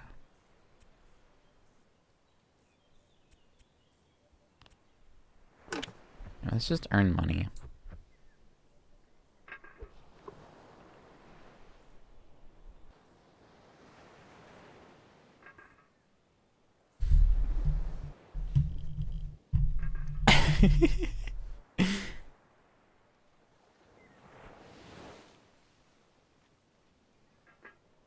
I don't remember the whole skit.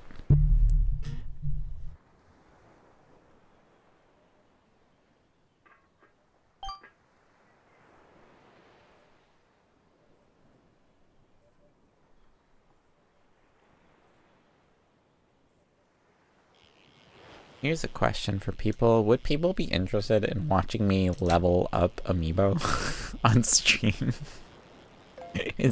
Would that be exciting? I mean, I guess it would technically just be a Smash Brothers stream. You'd just be playing Super Smash Bros. But I've been working on leveling up all of my Amiibo, which I've got a good chunk of them already to max level.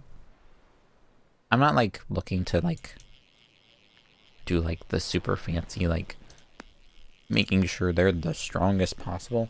I'm just going for max level. That's it. I probably will at some point anyways, because it'll literally just be a Smash Bros stream. But yeah, I'm trying to get my Amiibo to like level 50. All of them. And then I'm gonna have to play Amiibo Festival, because then I have to level up all the Animal Crossing Amiibo. Unlucky me. I need to look up what all the different read and write files are for stuff. I need to get a copy of Mario Party 10, because there is a read-write for Amiibos in that game. That is the original game that they designed the Super Mario Amiibo series for. So I need to do that one.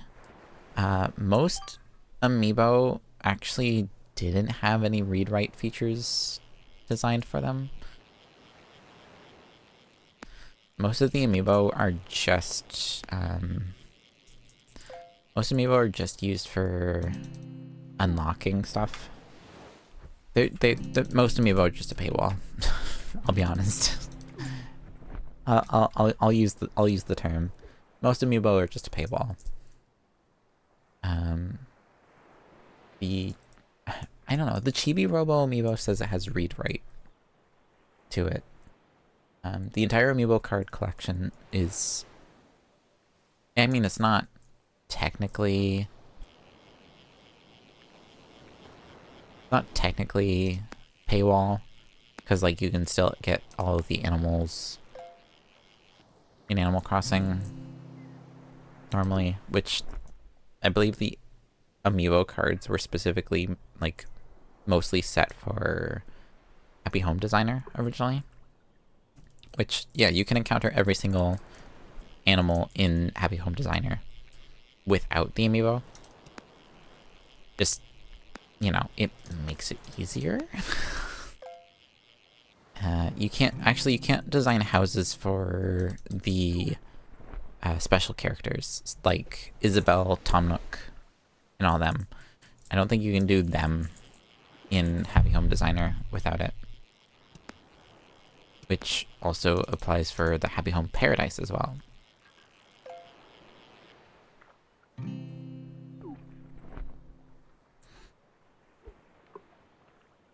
Let me think. Yeah, all of the Animal Crossing figure amiibos were designed for Animal Crossing Amiibo Festival in mind, which is a sucky, it's more of like a Monopoly sort of idea than anything. They have a Boo amiibo, which just unlocks stuff in different games. I think it's mostly like customization stuff in Mario Party games. Most of the Zelda amiibo are just to unlock special gear in Breath of the Wild or Tears of the Kingdom. What else? Yeah, like, they made a whole like classic Zelda line of amiibo specifically to unlock the classic Zelda costumes in Breath of the Wild. Ooh. So like Ocarina of Time Link, Majora's Mask Link, Toon Link, a lot of those, or like Wind Waker Link, I guess it was at the time. Those are mostly just there to give you the Ocarina of Time costume, the Fierce Deity costume, the lobster shirt from Wind Waker. That was like the only reason they were designed. I mean, games like Smash Bros. Will still recognize them as like regular Link amiibos, but ultimately that was the reason for them being made. A better example would be the 4 champions from Breath of the Wild, mainly just used for unlocking the masks for each of the champions in Breath of the Wild. Tears of the Kingdom, not so much, because they added a way to get all the amiibo gear without using amiibo, which is really good. Platooning amiibo, you can save presets to the amiibo and quickly swap between them, but they're still glorified by the amiibo so you can get this specific set of armor. What else? What other amiibos?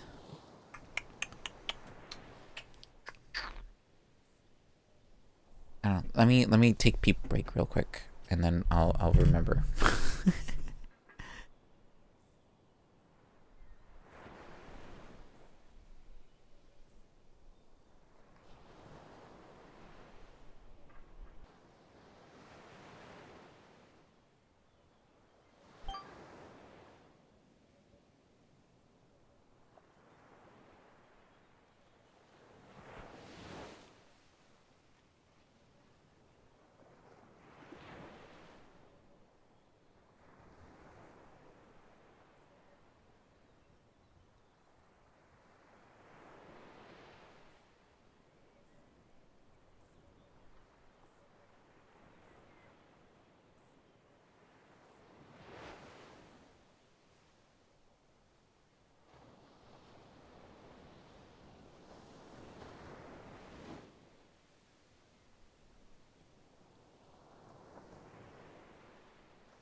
while we are fishing, I will open up the page for amiibo information, and we can talk about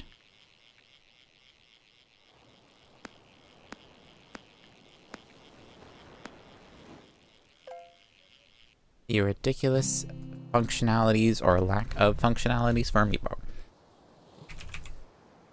So I will preface this by mentioning that if there is an amiibo of a specific character who's in Smash Brothers, that amiibo will double as an amiibo for that fighter in Smash Brothers. So if you, for example, have Isabelle from the Animal Crossing series of amiibo, it's not the Smash Brothers Isabelle amiibo, but it will function as an Isabelle amiibo in Smash Brothers.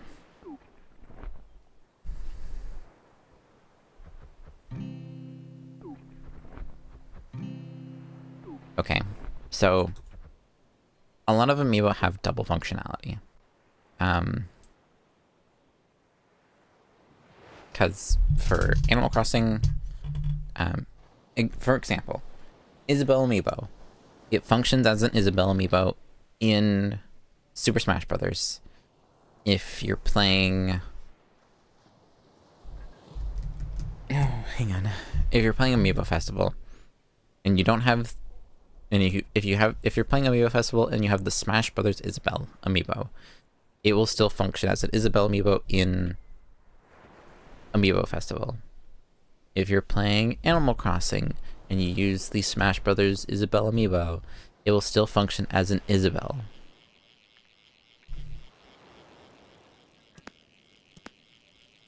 So if it is a specific character that is spread about a franchise, it will function the same way as the base version of that character. Right? However, they release different amiibo for different games in mind. Which is why we have all these different series of amiibos. Which I will read off the different series in a second.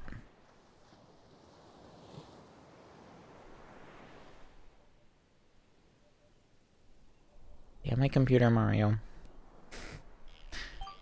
Nice computer you got here.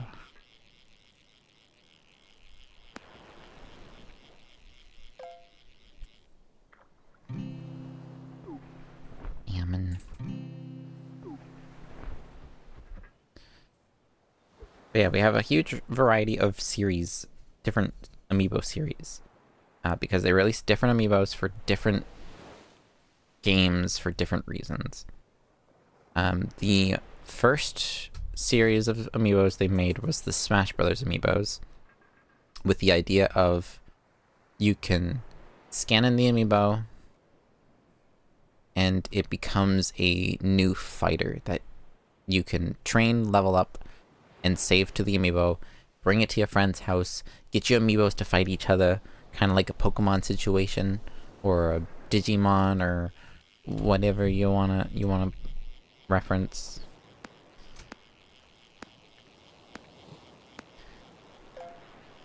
I feel Pokemon's more fitting for this example. But you train it up, and you can fight against it, with it. It's like a big thing that you can do with Smash Bros. Which is what I'm currently trying to do, is I'm currently trying to level up all of my Smash Brothers amiibo to the max level, which is level 50. Which doesn't take that long, actually. There's the Animal Crossing amiibo, which there's the amiibo. There's two different versions of this, of amiibo. There's the amiibo figures, which are mostly based off of, like, well-known, like, special characters in Animal Crossing, which these figures were designed for Animal Crossing Amiibo Festival, where it is whatever figure you have is what character you get to play as in Amiibo Festival. So it's not enough that they made a really bad board game. They also had to make it so if you want more people, if you want to play with more friends, which you can play up to 4 people with, if you want to play with people, you have to have more figures. If you want to, say you're like, oh, I really want to play as Kix in Animal Crossing Amiibo Festival, well, you gotta go get the Kix amiibo, which the cards, I believe, do work for that scenario, which brings me to the other set of Animal Crossing amiibo, which is the amiibo cards, which were originally designed for, they originally designed it for Happy Home Designer. They originally got the same consent ad again. Oof. The Animal Crossing cards, the first few series that they made were designed for Happy Home Designer, where they made it so that if you have the card of a certain Animal Crossing villager, you can scan it in, they will appear in the game, and you can immediately build a house for them. Which, again, this is one of the ones where, like, it's not necessarily blocking it behind a paywall sort of situation, because any regular villager, you can encounter in the game naturally by random means. It's just random chance on whether or not you get to find the villager. But you will eventually find that villager. But you get to design a house for them. The only paywall thing that the amiibo cards block you behind would be doing it with special characters like Isabelle, KK, Mabel, Tom Nook, all them.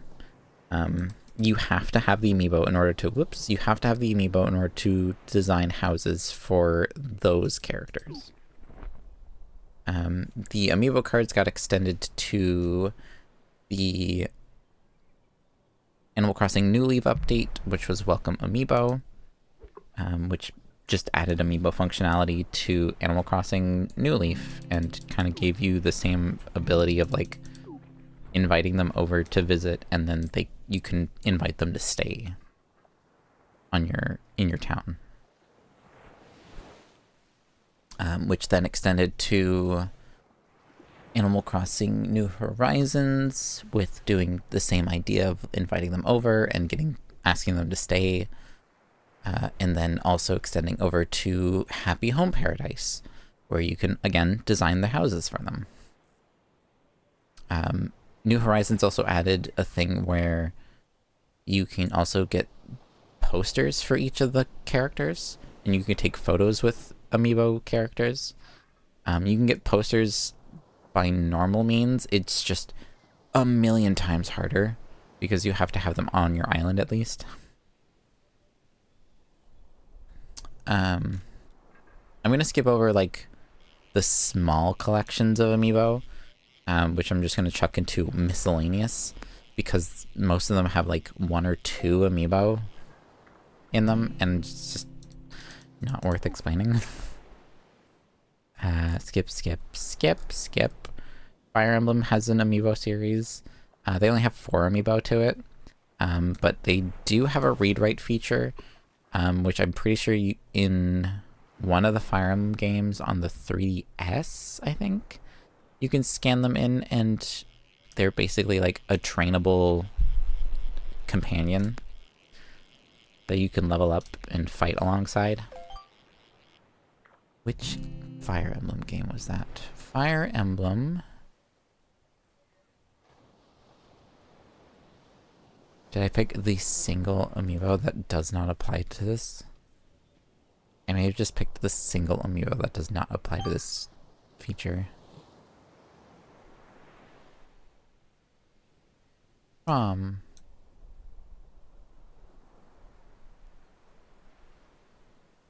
Crom works as a Crom amiibo in Ultimate. That makes sense.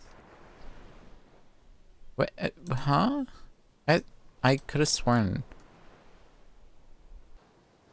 Here we are. Okay, there's like 2 of the amiibo. Fire Emblem Echoes, Shadows of Valentina, or Valentia for the 3DS. Summon an upgradable illusory hero to help during battle. That is a read-write feature. Other than that, the Celica amiibo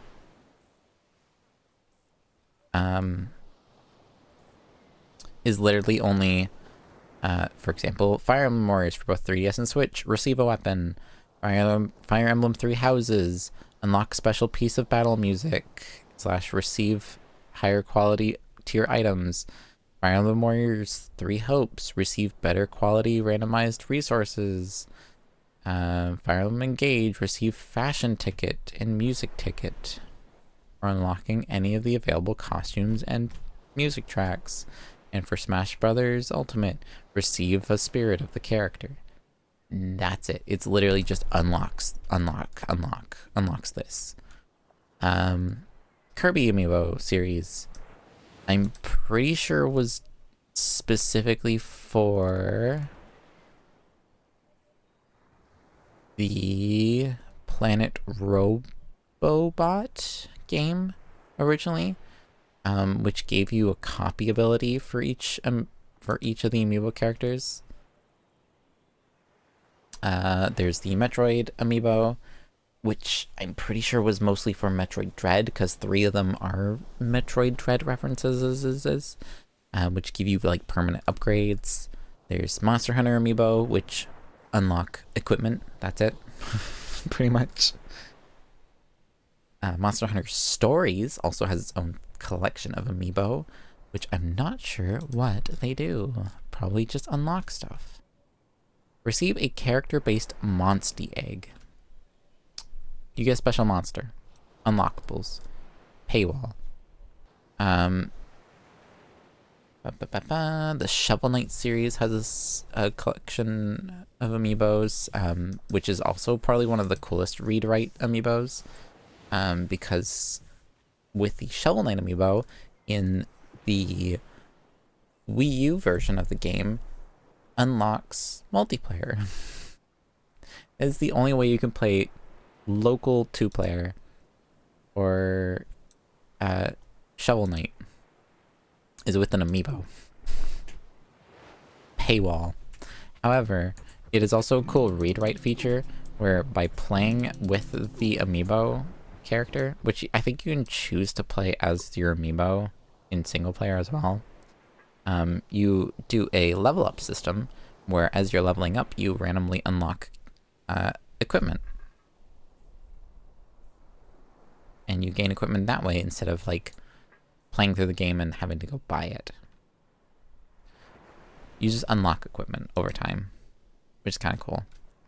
And I think that only applies to the Shovel Knight amiibo. I think the other Shovel Knight amiibo, such as Plague Knight, Spectre Knight, and King Knight, I think they're only...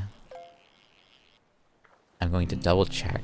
I think they only unlock stuff in the game.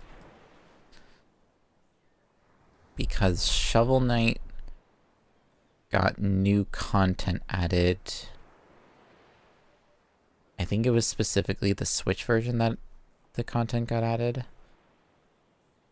I don't remember if it got added in the Wii U or 3DS versions. Unlock character-specific challenge stages. Character-based fairy companion, and costumes for the character. That's it. Paywall. Paywall. Paywall. It's a paywall. Paywall. That's it. It's a paywall. Plague Knight, Spectre Knight, King Knight. They're paywalls. Skylanders kind of has a... It's kind of a small enough one to like jump over, but like it's an interesting one Skylanders Superchargers is a very interesting series. Is an interesting entry to the Skylander series. Damage Dark, hello, welcome. Welcome to the rant of Amiibo. How are you doing today? But yes, the Skylander Supercharger Amiibo are an interesting selection. Specifically for this game, Nintendo gave Activision, Toys for Bob. They gave Toys for Bob the ability to use 2 of their characters to put in Skylanders game. These characters are Bowser and Donkey Kong. So you can play as Bowser and Donkey Kong in Skylanders, which is kind of cool, actually. But another really cool feature that they added to these Amiibo, to these figures, because both Amiibo and Skylanders is a Toys to Life NFC sort of gimmick. They have both a Skylanders NFC chip and an Amiibo NFC chip inside them. So the base of the figure actually rotates a little bit. So you could switch it between Amiibo and Skylanders mode. So it will both work as a Bowser Skylander figure, but at the same time it'll work as a Bowser Amiibo, which is pretty cool. But other than them being just generic Amiibo of that character, it's a Skylanders figure. You're using the Skylanders chip for the Skylanders stuff. So in terms of the Amiibo functionality, there is none. Your friend made this game? Really? Oh my goodness, that's amazing.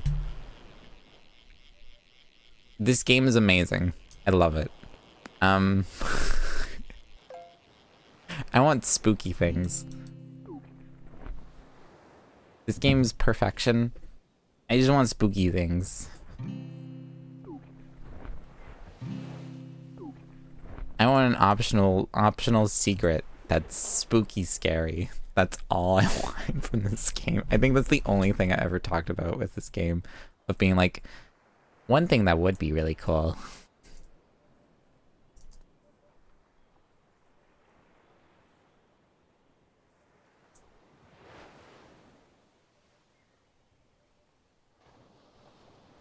My feedback? I don't know how you can improve on perfection. It's Animal Crossing. More species. That was another thing that I talked about. Oh my goodness, more species. I'd love to be able to be like anything other than a cat or a dog. Not that I don't love cats and dogs. I love cats. But more species variety for sure, which based on the customization, I'm going to assume is in the works anyways, which take your time. Absolutely love this game.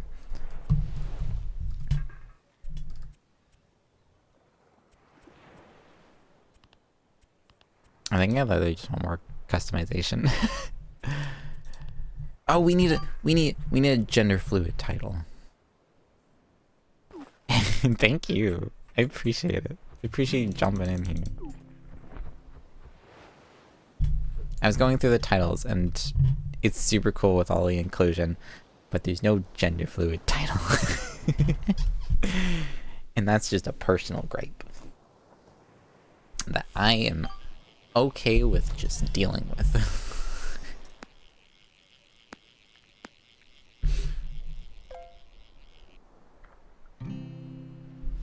Because I have the ace title, the non-binary title, and the creature title. And that's all I need in life. Creature's all I need in life. I'm doing the one thing my friend does whenever he, like, wants to, like, overemphasize their point with a joke. Where, like, they swivel their head, like, super dramatically, like, and that's what I think about it. What you gonna do?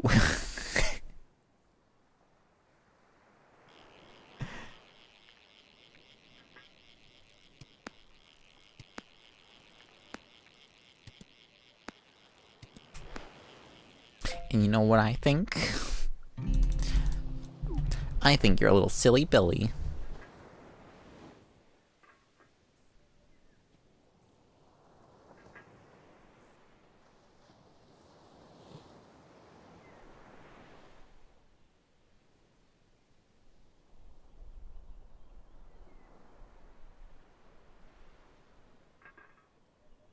I'm telling you, chat, if we come back to this game during Halloween and there's some spooky stuff happening next year, I'm gonna lose my mind.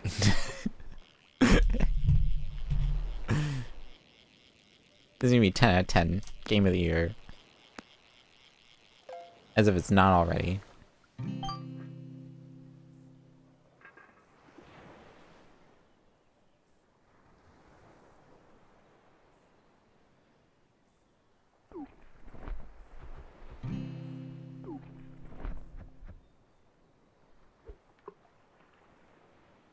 Alright, where were we? Let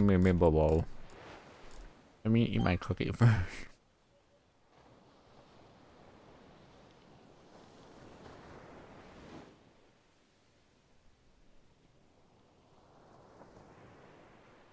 Alright, my cookie is consumed. Okay. So yeah, Skylanders amiibo are kind of cool, but like, ultimately, it's just a Bowser and a Donkey Kong amiibo. Because the Skylanders feature and the amiibo feature are two separate things. And don't rely on each other. Splatoon series. Paywall. Paywall, paywall, paywall, paywall, paywall. Other than saving a preference on your gear, which I will say, I think both Splatoon 2 and Splatoon 3 added it as like a normal feature within the game after Splatoon 1. Other than saving a preset and quickly calling upon like a gear preset, it's literally just, oh, you got the amiibo, go do this, go do these tasks, or go do some fights after you scan the amiibo for the first time, and you'll unlock some special gear that you can only get from the amiibo. That's it. I specify that because man, I wish they kept that. With the... in Splatoon 1, when you used amiibo, instead of it being like, oh, you scanned the amiibo, go win some fights, and then come back to me and I'll give you the gear. Originally, it was, oh, you scanned the amiibo. Here's a bunch of completely unique challenges for you to accomplish. And as a reward, you will get the special gear from the amiibo. And it wasn't just clothing that you got from the amiibo. You actually unlocked the hero, like a couple of the hero replica weapons as well. Like the sniper, I think, was one of them that you get from the amiibo missions. So like there was more to it than just like, you scanned amiibo, go continue playing the regular game that is unchanged from you scanning an amiibo so that you can unlock clothing to wear in your unchanged game. Splatoon 1 did it right. And I'm upset that they changed it in Splatoon 2 and 3. Because I currently have all of the Splatoon 3 amiibo. Namely Shiverfry, Big Man, Callie, Marie, Pearl, and Marina. I don't have all the gear from those ones yet because I've lost so much interest in playing the game. I've lost so much interest in playing the base game because it's become way too competitive. And it's just not enjoyable to play anymore.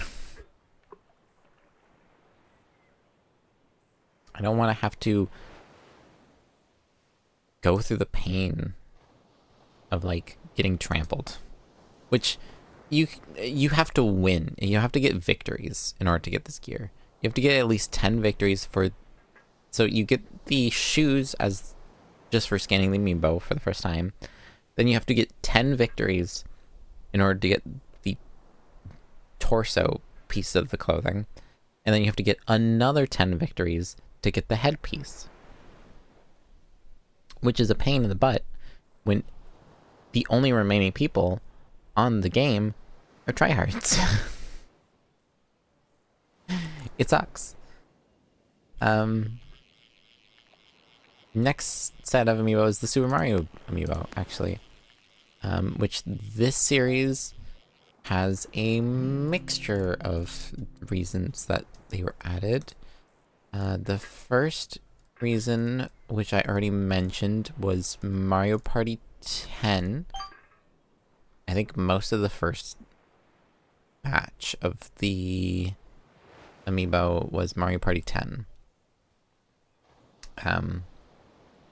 So a lot of Mario Party 10 stuff where like you could scan it, use it as to access the specific amiibo board game version and use them as your token. There's some other special feature stuff in here. Of course, they did like a gold one, a silver one for Mario, just because, like, you know, it's gold Mario. It's Mario. They specialize Mario. I don't think there's any game that recognizes it as the gold Mario. Oh, okay. I stand corrected. Mario Odyssey, Hey Pikmin, Mario Party Superstar, Mario Party Star Rush, Mario Tennis Ultra Smash, Mario Maker, and Mario Party 10 all recognize it as Gold Mario.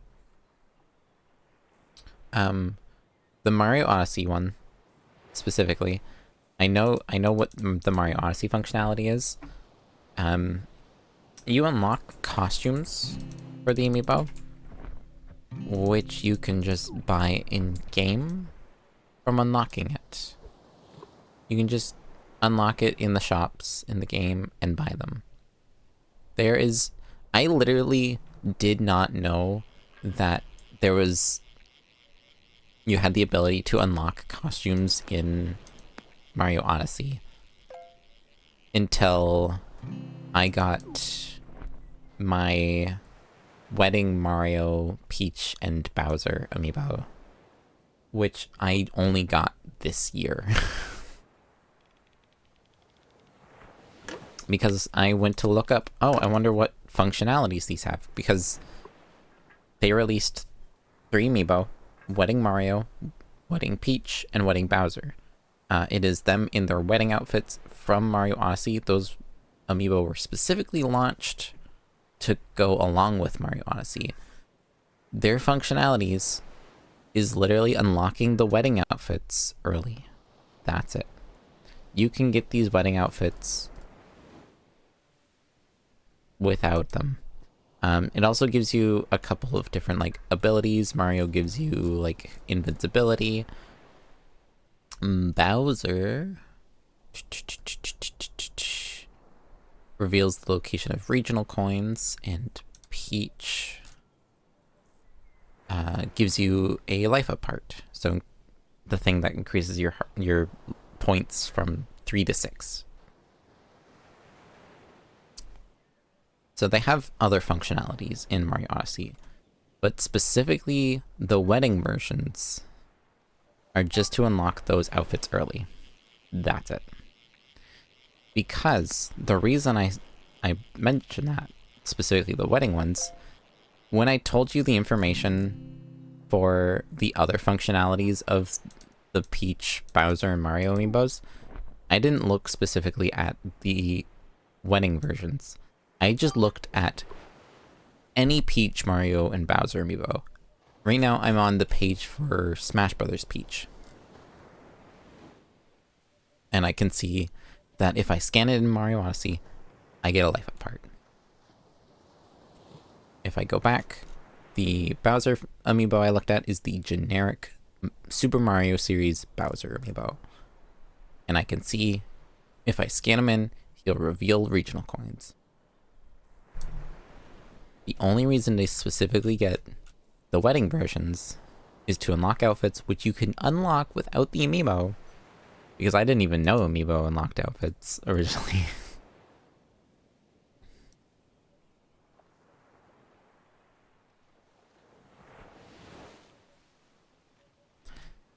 The only reason to get those specific ones is collecting. That's it.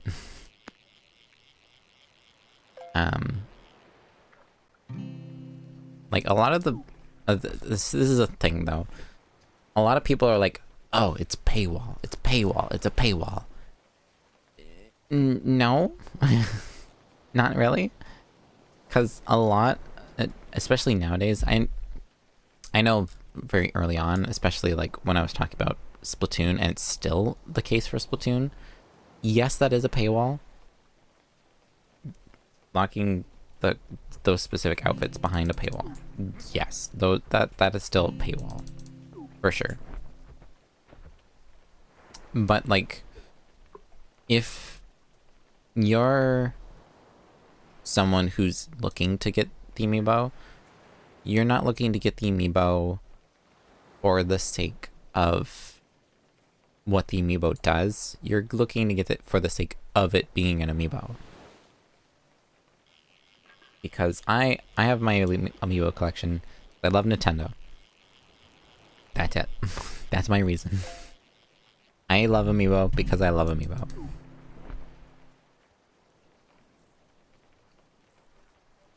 I like having a bunch of little figures of my favorite video game characters.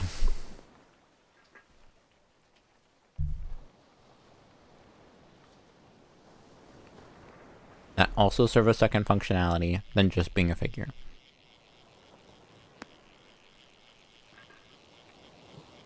Are most of those features pointless? Absolutely. Doesn't change the fact that I still love them. So the 30th anniversary Mario figures are separated from the regular Super Mario figures because they are technically different. But they're literally just like pixel versions of Mario. They function like a Mario amiibo. I think Mario Maker, they give you, they unlock like the big mushroom power-up for you to use in your courses. And that's the only way you can get the big mushroom. Which, that's another paywall.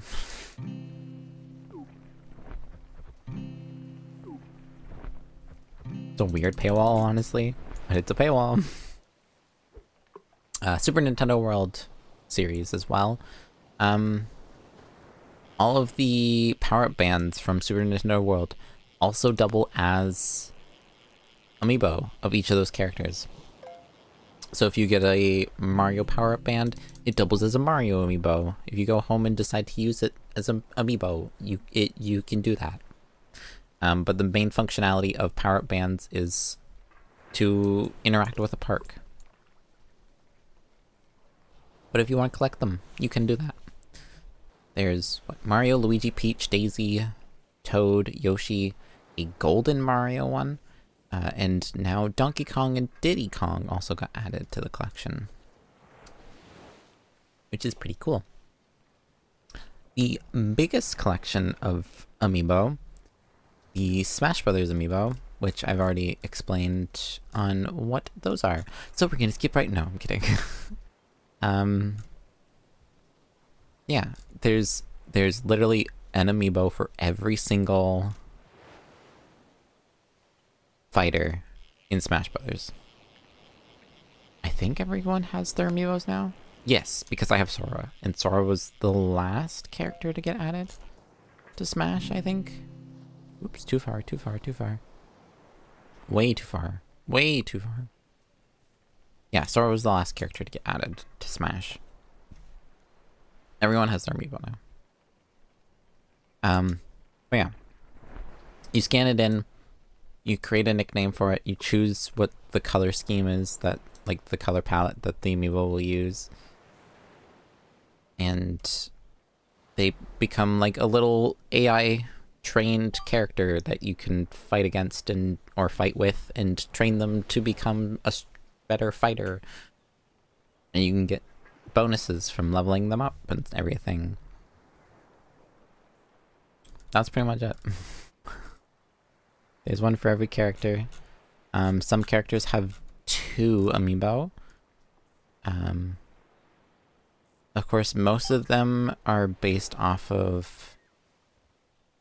I think most of them are based off their Smash 4 images. Because Smash 4 was the game that they were introduced in.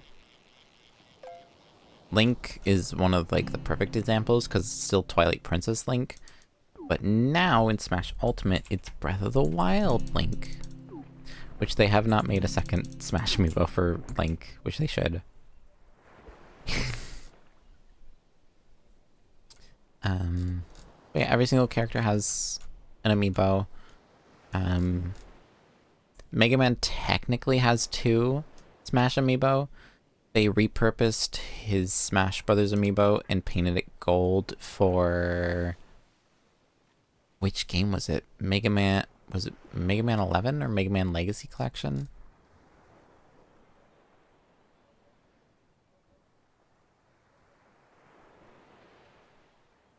I'm going to say it was Legacy Collection. Which was another sort of paywall situation where it unlocks 11 exclusive challenge exchanges designed by fans. It's recognized by just any old Mega Man amiibo. Like, the fact that it's gold doesn't make it any different. It's just gold and it's cool. But yeah, Mega Man has 2. One is regular colors, one is gold. I think that was like the only time they did like a color swap for any of the Smash amiibo. The rest are all unique amiibo for each one. Oh, I lied. Rob has 2 amiibo. Because, whoops. Rob looks different, in North America and Japan. The Rob we would have gotten around here, is the gray and silver Rob. Or like gray, light gray, dark gray Rob. Because it matched the color scheme of the NES. But in Japan, instead of the NES, they got the Famicom Entertainment System. Which was, in fact, not 2 shades of gray. They went with a cream and a red color scheme. Or like a maroon, more. So, of course, it would be weird to release a peripheral that had a completely different color scheme. So the color scheme for Rob in Japan was cream and red, or maroon. So Rob has 2 different amiibo to match both of these color schemes.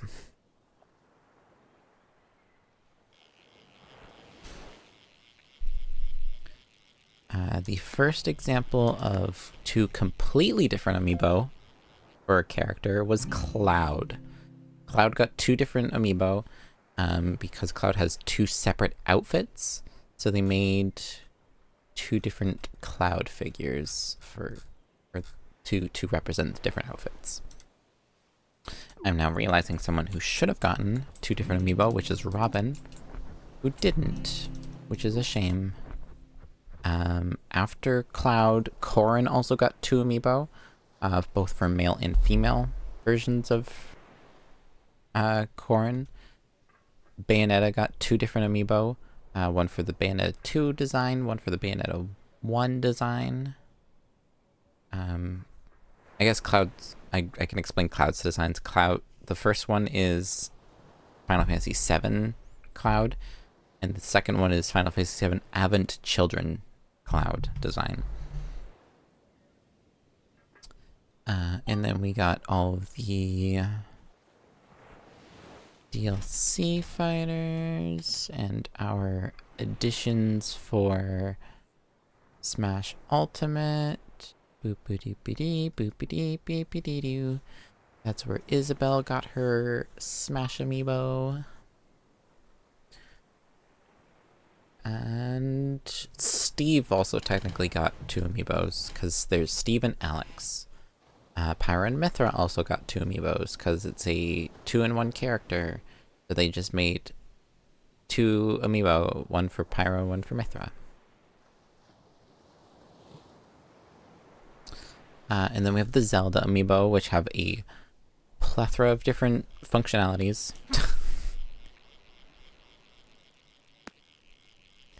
Ranging from most unique and useful, which is Wolf Link amiibo, which unlocked different challenges in Twilight Princess HD, which you can proceed to level up in, and is a completely separate level system from the actual Twilight Princess experience. And then with that levels that you got in that special mode, you can then scan Wolf Link into Breath of the Wild and have a souped up Wolf Link companion in Breath of the Wild, which is really cool.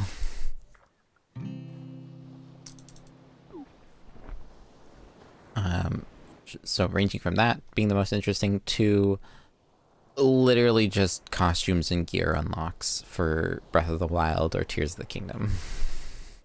That was literally it. I think with the... Yeah, Link's Awakening amiibo, again, another paywall, came out with the Link's Awakening game, unlocks the Shadow Link Plus effect for Chamber Dungeons, which Chamber Dungeons is basically Zelda Maker, Super Zelda Maker, if you had no internet functionality.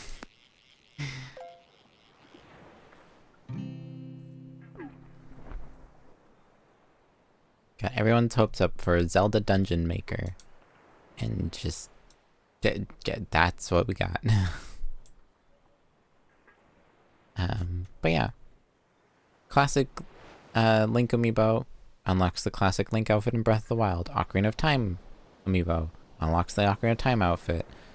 Toon Link amiibo unlocks the lobster shirt. I think the Zelda amiibo unlocks the Toon Zelda amiibo, unlocked special gear. The 2 Breath of the Wild Link amiibos just unlocked special gear, and the Link Rider amiibo unlocked a special saddle. Guardian and Bokoblin just give you equipment and supplies. Zelda amiibo just gave you supplies. Majora's Mask Link gave you the Fierce Deity outfit and the sword. Twilight Princess Link gave you the Twilight Princess outfit, which Twilight Princess Link, you can also use the Smash Brothers Link and get the same function from it. Skyward Sword Link gives you the Skyward Sword outfit. Mipha figure gives you the Baruta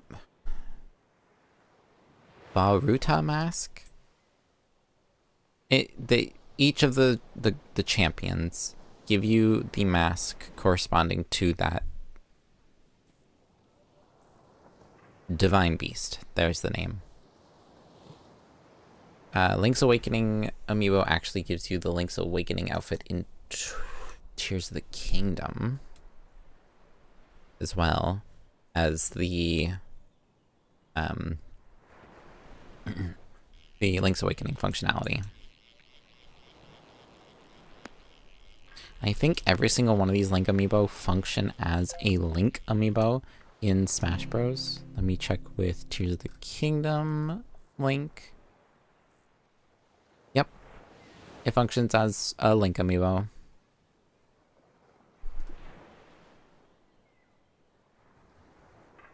I'm not sure if it reads as Link or Toon Link though. Probably just Link.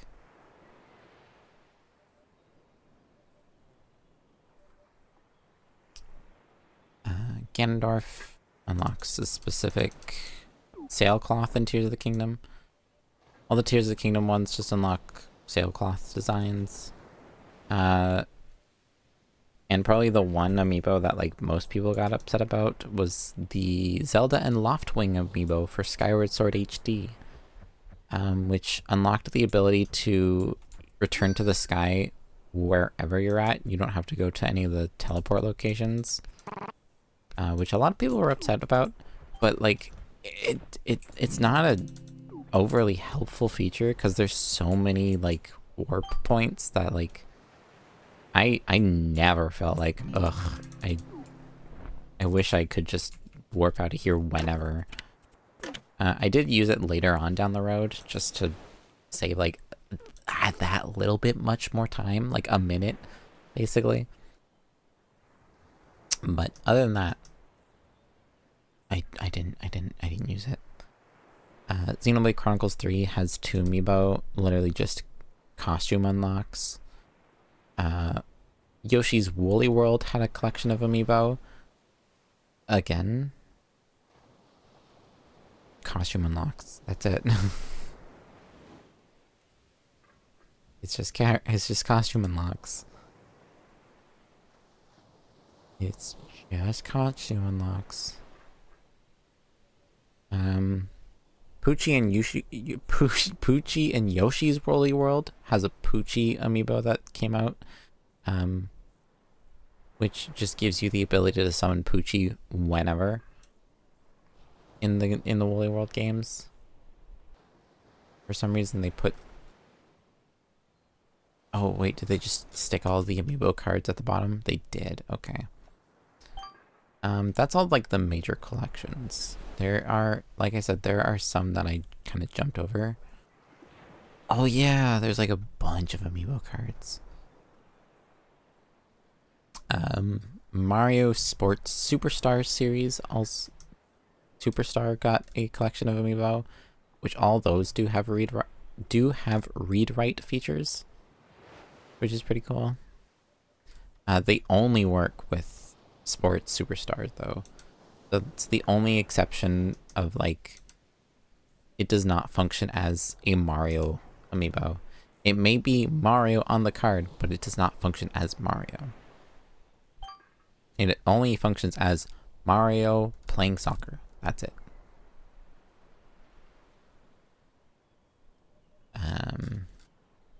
There was a cereal box that also was an amiibo. The Super Mario cereal. I don't remember what it did. See a location of a power moon. That's what it did. That's it. It would show you where a power moon is. There was a collection called Power Pros, specifically for a Japanese game called Power Pros, which also had a read-write system to them, and you receive in-game items for the amiibo. And there was also a Japanese Yu-Gi-Oh game that had amiibo cards, which also looks like it was just you get items. That's it. Most of the amiibo, it's paywall. Most of the amiibo are paywalls. Like, I'm not helping the cause. It's paywall. Box Boy got an amiibo. It paywall. It just unlocks a costume for its own game. Bye Bye Box Boy is the game it came out for. Unlocks a costume and Game Boy screen filter. That's it. I think there's other games that it uses and makes a costume.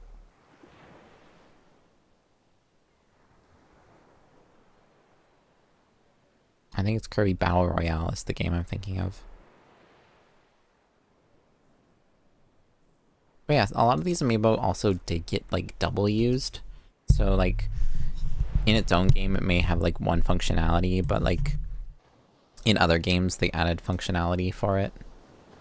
Robotic humanoid, hello! Welcome, how are you doing today? How are we? I should probably go back to my Fimsh. I got so involved in my rant, I just forgot to put my films.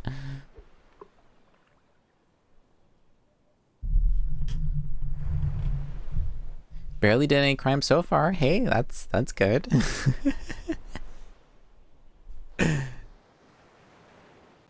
Good to hear. Good to hear. We're just doing some filming while ranting about Amiibo. Cause I love yapping. I can yap. Let's go.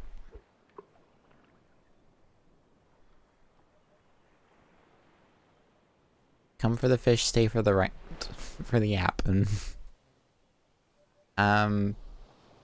but yeah, so a lot of the Amiibo did get like extra functionalities thrown into them. So the a Mario Amiibo, like I said, if it's a Mario Amiibo, high chances that it functions as a generic Mario Amiibo. Or my fishing, I don't have a lot of fishing props actually. I have a bush. That's all I have. You can come over here and put your bush down. That's all I have. I haven't bought much for props yet. I've been focusing on upgrades. No, I haven't.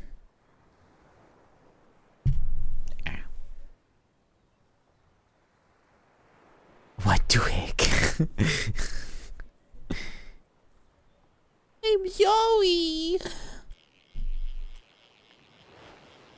I actually don't have that many hours in this game.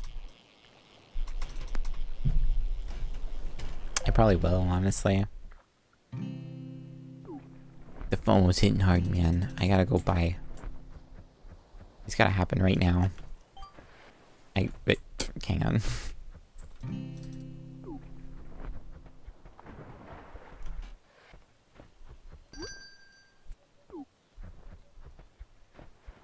They were like right here. I just saw it splash.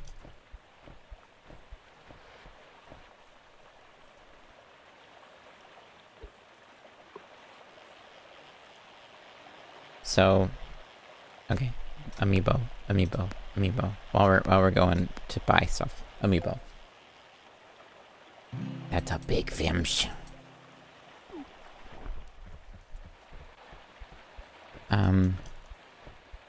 So yeah, Smash Brothers designed Amiibos.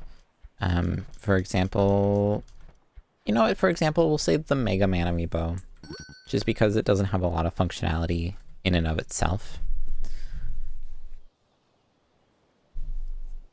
I can have a green screen.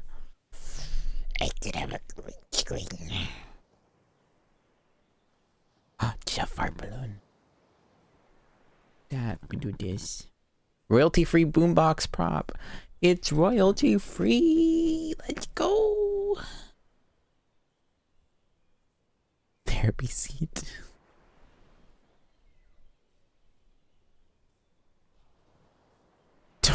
Toilet prop. Yeah, I'm just gonna do this. There we go. We'll buy a ticket.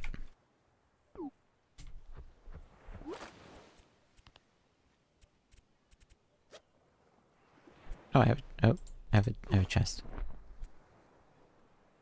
Yellow shorts. Cool.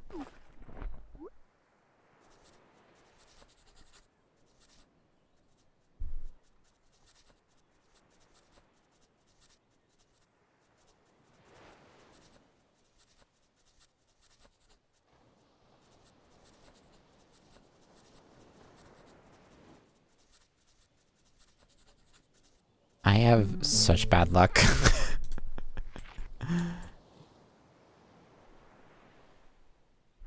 True.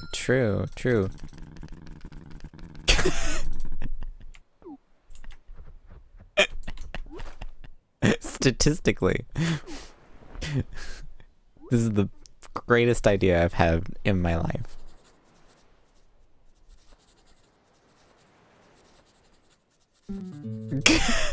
Statistically, chat, statistically, this is the greatest idea I ever had.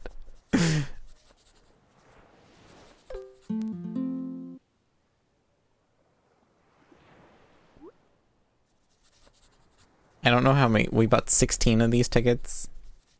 Hang on. Ooh, 500. Let's go. 350. Hang on. Calculator. If we do 350 times 16. 5,600 is how much we spent. So if I make this negative 5,600, we had 250 and 500 so far, right? Those are the first two that we got. Yeah, we're busting out a calculator.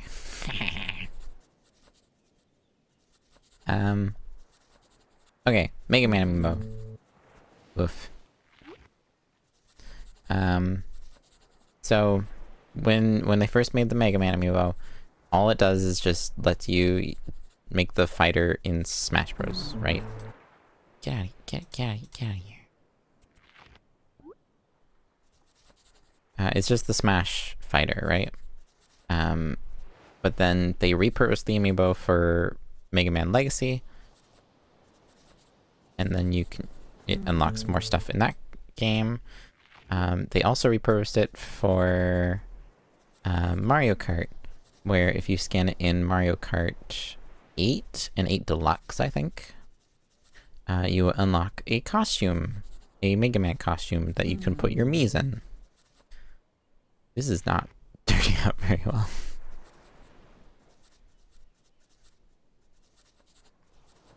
I'm not having a whole lot of luck right now. Huh. I started talking about other video games and this game got mad. Let's go!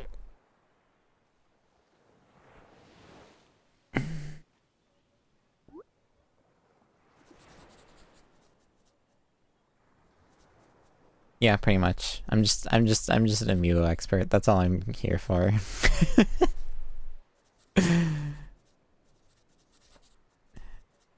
I have a pretty decent collection of amiibo.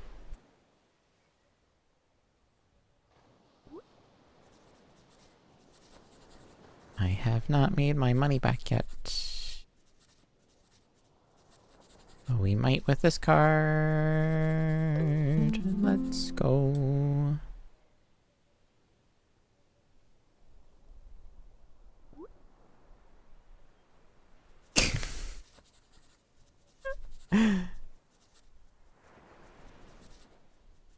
Good luck selling them, my guy. Ooh!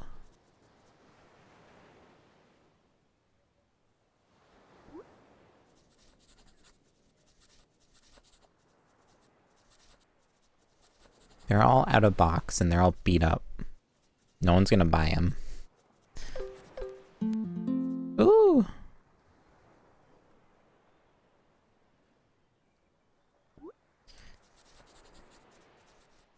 We have not profited yet. We're still negative 900. We made up for most of the tickets, though. Alright, now we're profiting. We have made $100 profit. And we have 3 more tickets to go.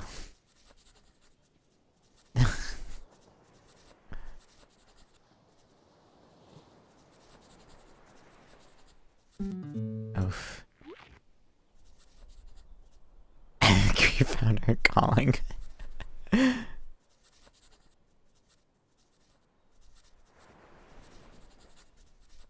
Shillionaire. I know there's supposed to be a way that, like, you can use the scratch tickets without actually spending them. But I think the dev patched that. Let's go! We made a whole $200, chat.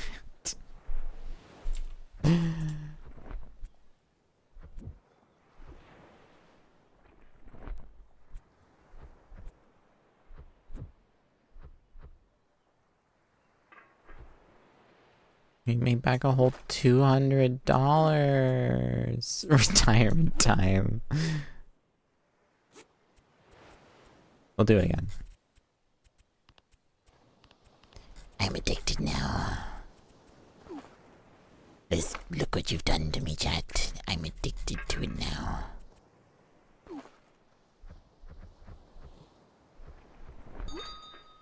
The gambling must resume.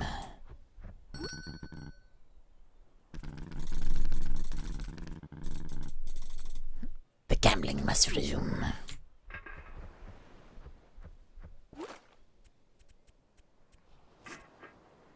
$18 tickets. 350 times 18. 6,300. 6,300. Alright. Did I do that math right? That didn't seem right. No, that math's right. Okay. Alright, let's roll. Squishy, squishy, squishy, squishy. Nope. Squishy, squishy, squishy. It doesn't sound right, but it's right. Okay, there we go. 18 of the most expensive is only like $650. 630, I think I said. I don't know. Grr.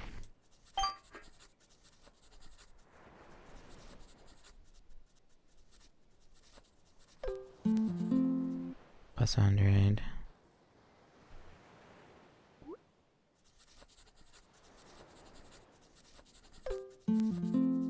Plus 250.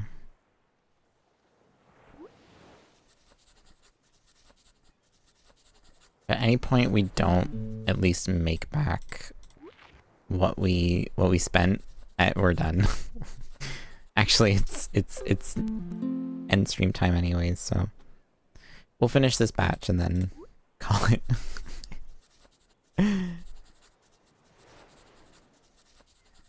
Whoa, Twilight Princess trailer music? 750. Bum, bum. I sing bad. 250. End stream time. We just got started. We just getting started over here. Oof. It's pain.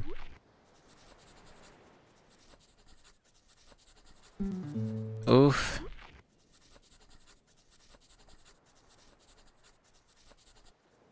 I think the game dev just wants to teach people about gambling.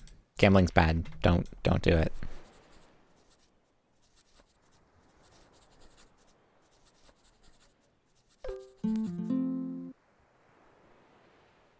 But it feels so good.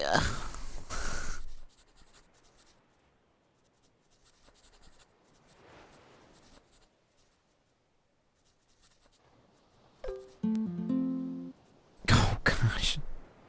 This is not looking good, chat. This is not looking good.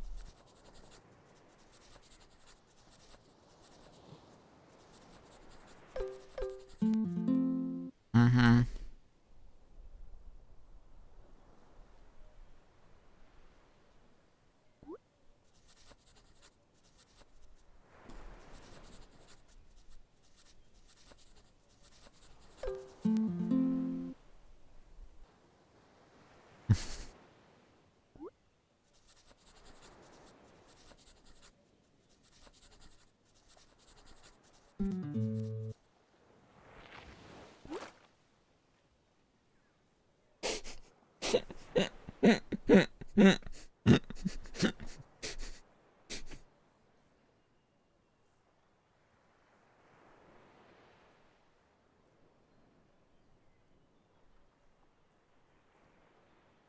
Where's my ads pause screen? There it is. We have a dilemma. I have one scratch ticket left.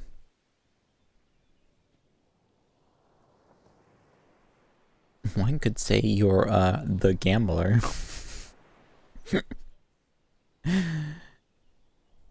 Alright. Welcome back from the ads.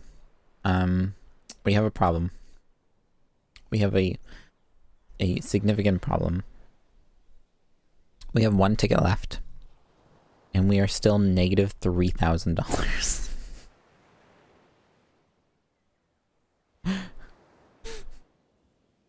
So...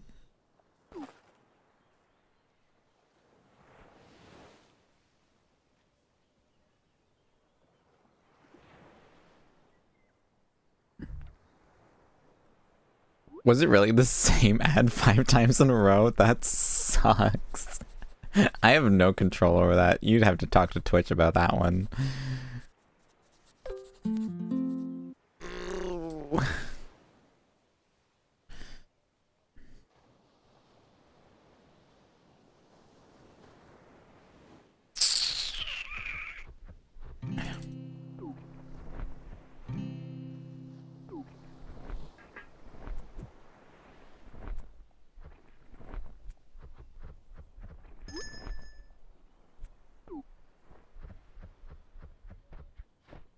You have to tell Twitch to fix their algorithm if you got the same one. We are not making it out of it, that's for sure. Yikes.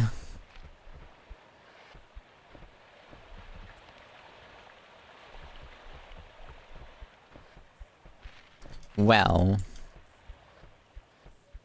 if anything, we at least know this, chat.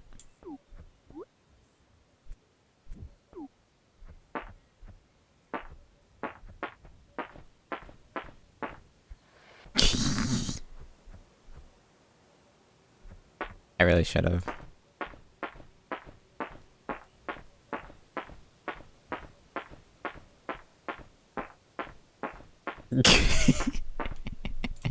Wait, hang on. There's some good potential here.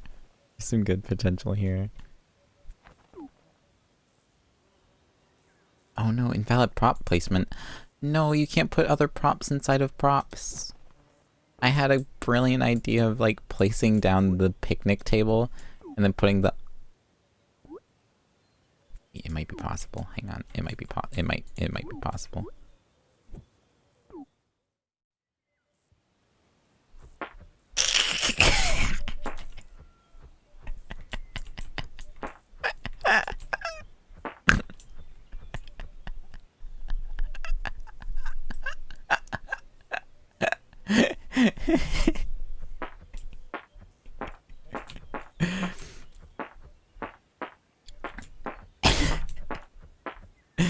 Oh no, where are you coming from? How embarrassing. Can you like... Catch on fire? No? Okay. I don't know, chat, you never know.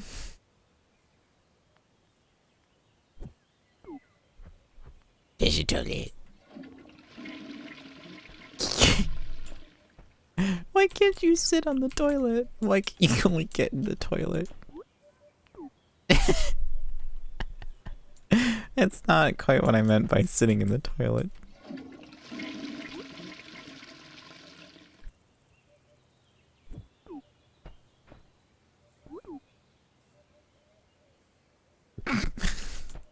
Nice.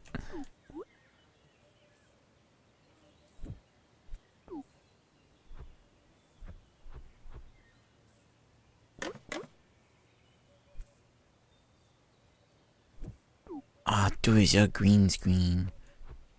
Chat. Look. You can fish in the well? Wait, portable water source?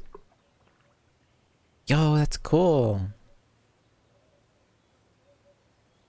That's actually sick.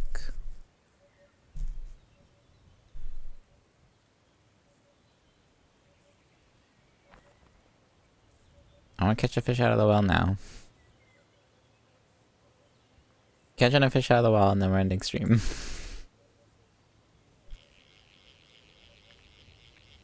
Oh my word.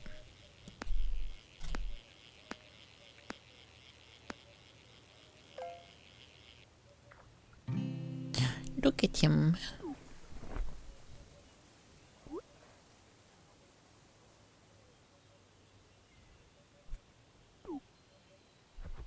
In this economy?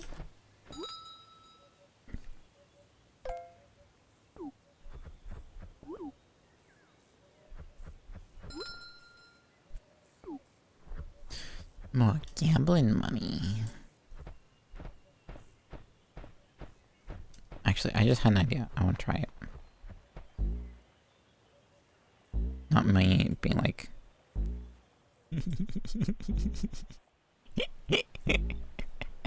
Okay, it works. Alright.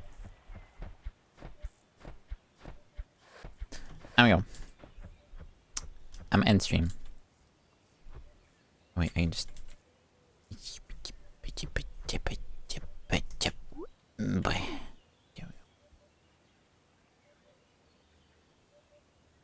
Wish you could, like, put away.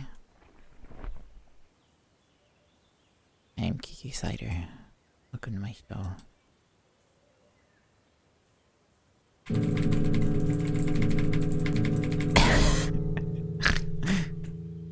Alright. I think that's good. That's good for today. Alright. So at the moment, next stream will be tomorrow. I am thinking either probably going to be Astral Chain. What were the other games I was thinking of? I was thinking of starting either Astral Chain, Xenoblade Chronicles, or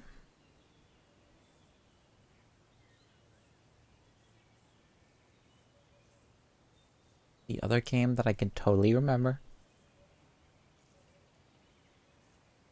Another game that I can totally remember. Or we could even do was the Mortician's Tale? Is another game that we have that we could start. I have a handful of games that we could start tomorrow. I know we have like a handful of games on the go now, but I want to add some other varieties in there for us. Because right now, a lot of our games are very samey. And it's a problem.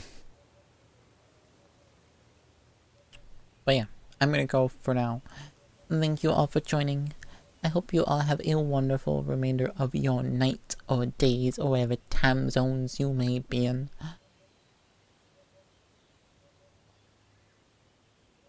That's it. Follow if you haven't already and you want to follow. Thank you for the follow today from 2 people. I guess? Really? I've got 2 follows today. Thank you, Maple and Robotic. My follow notifications, I need to fix so bad. I'm going to fix them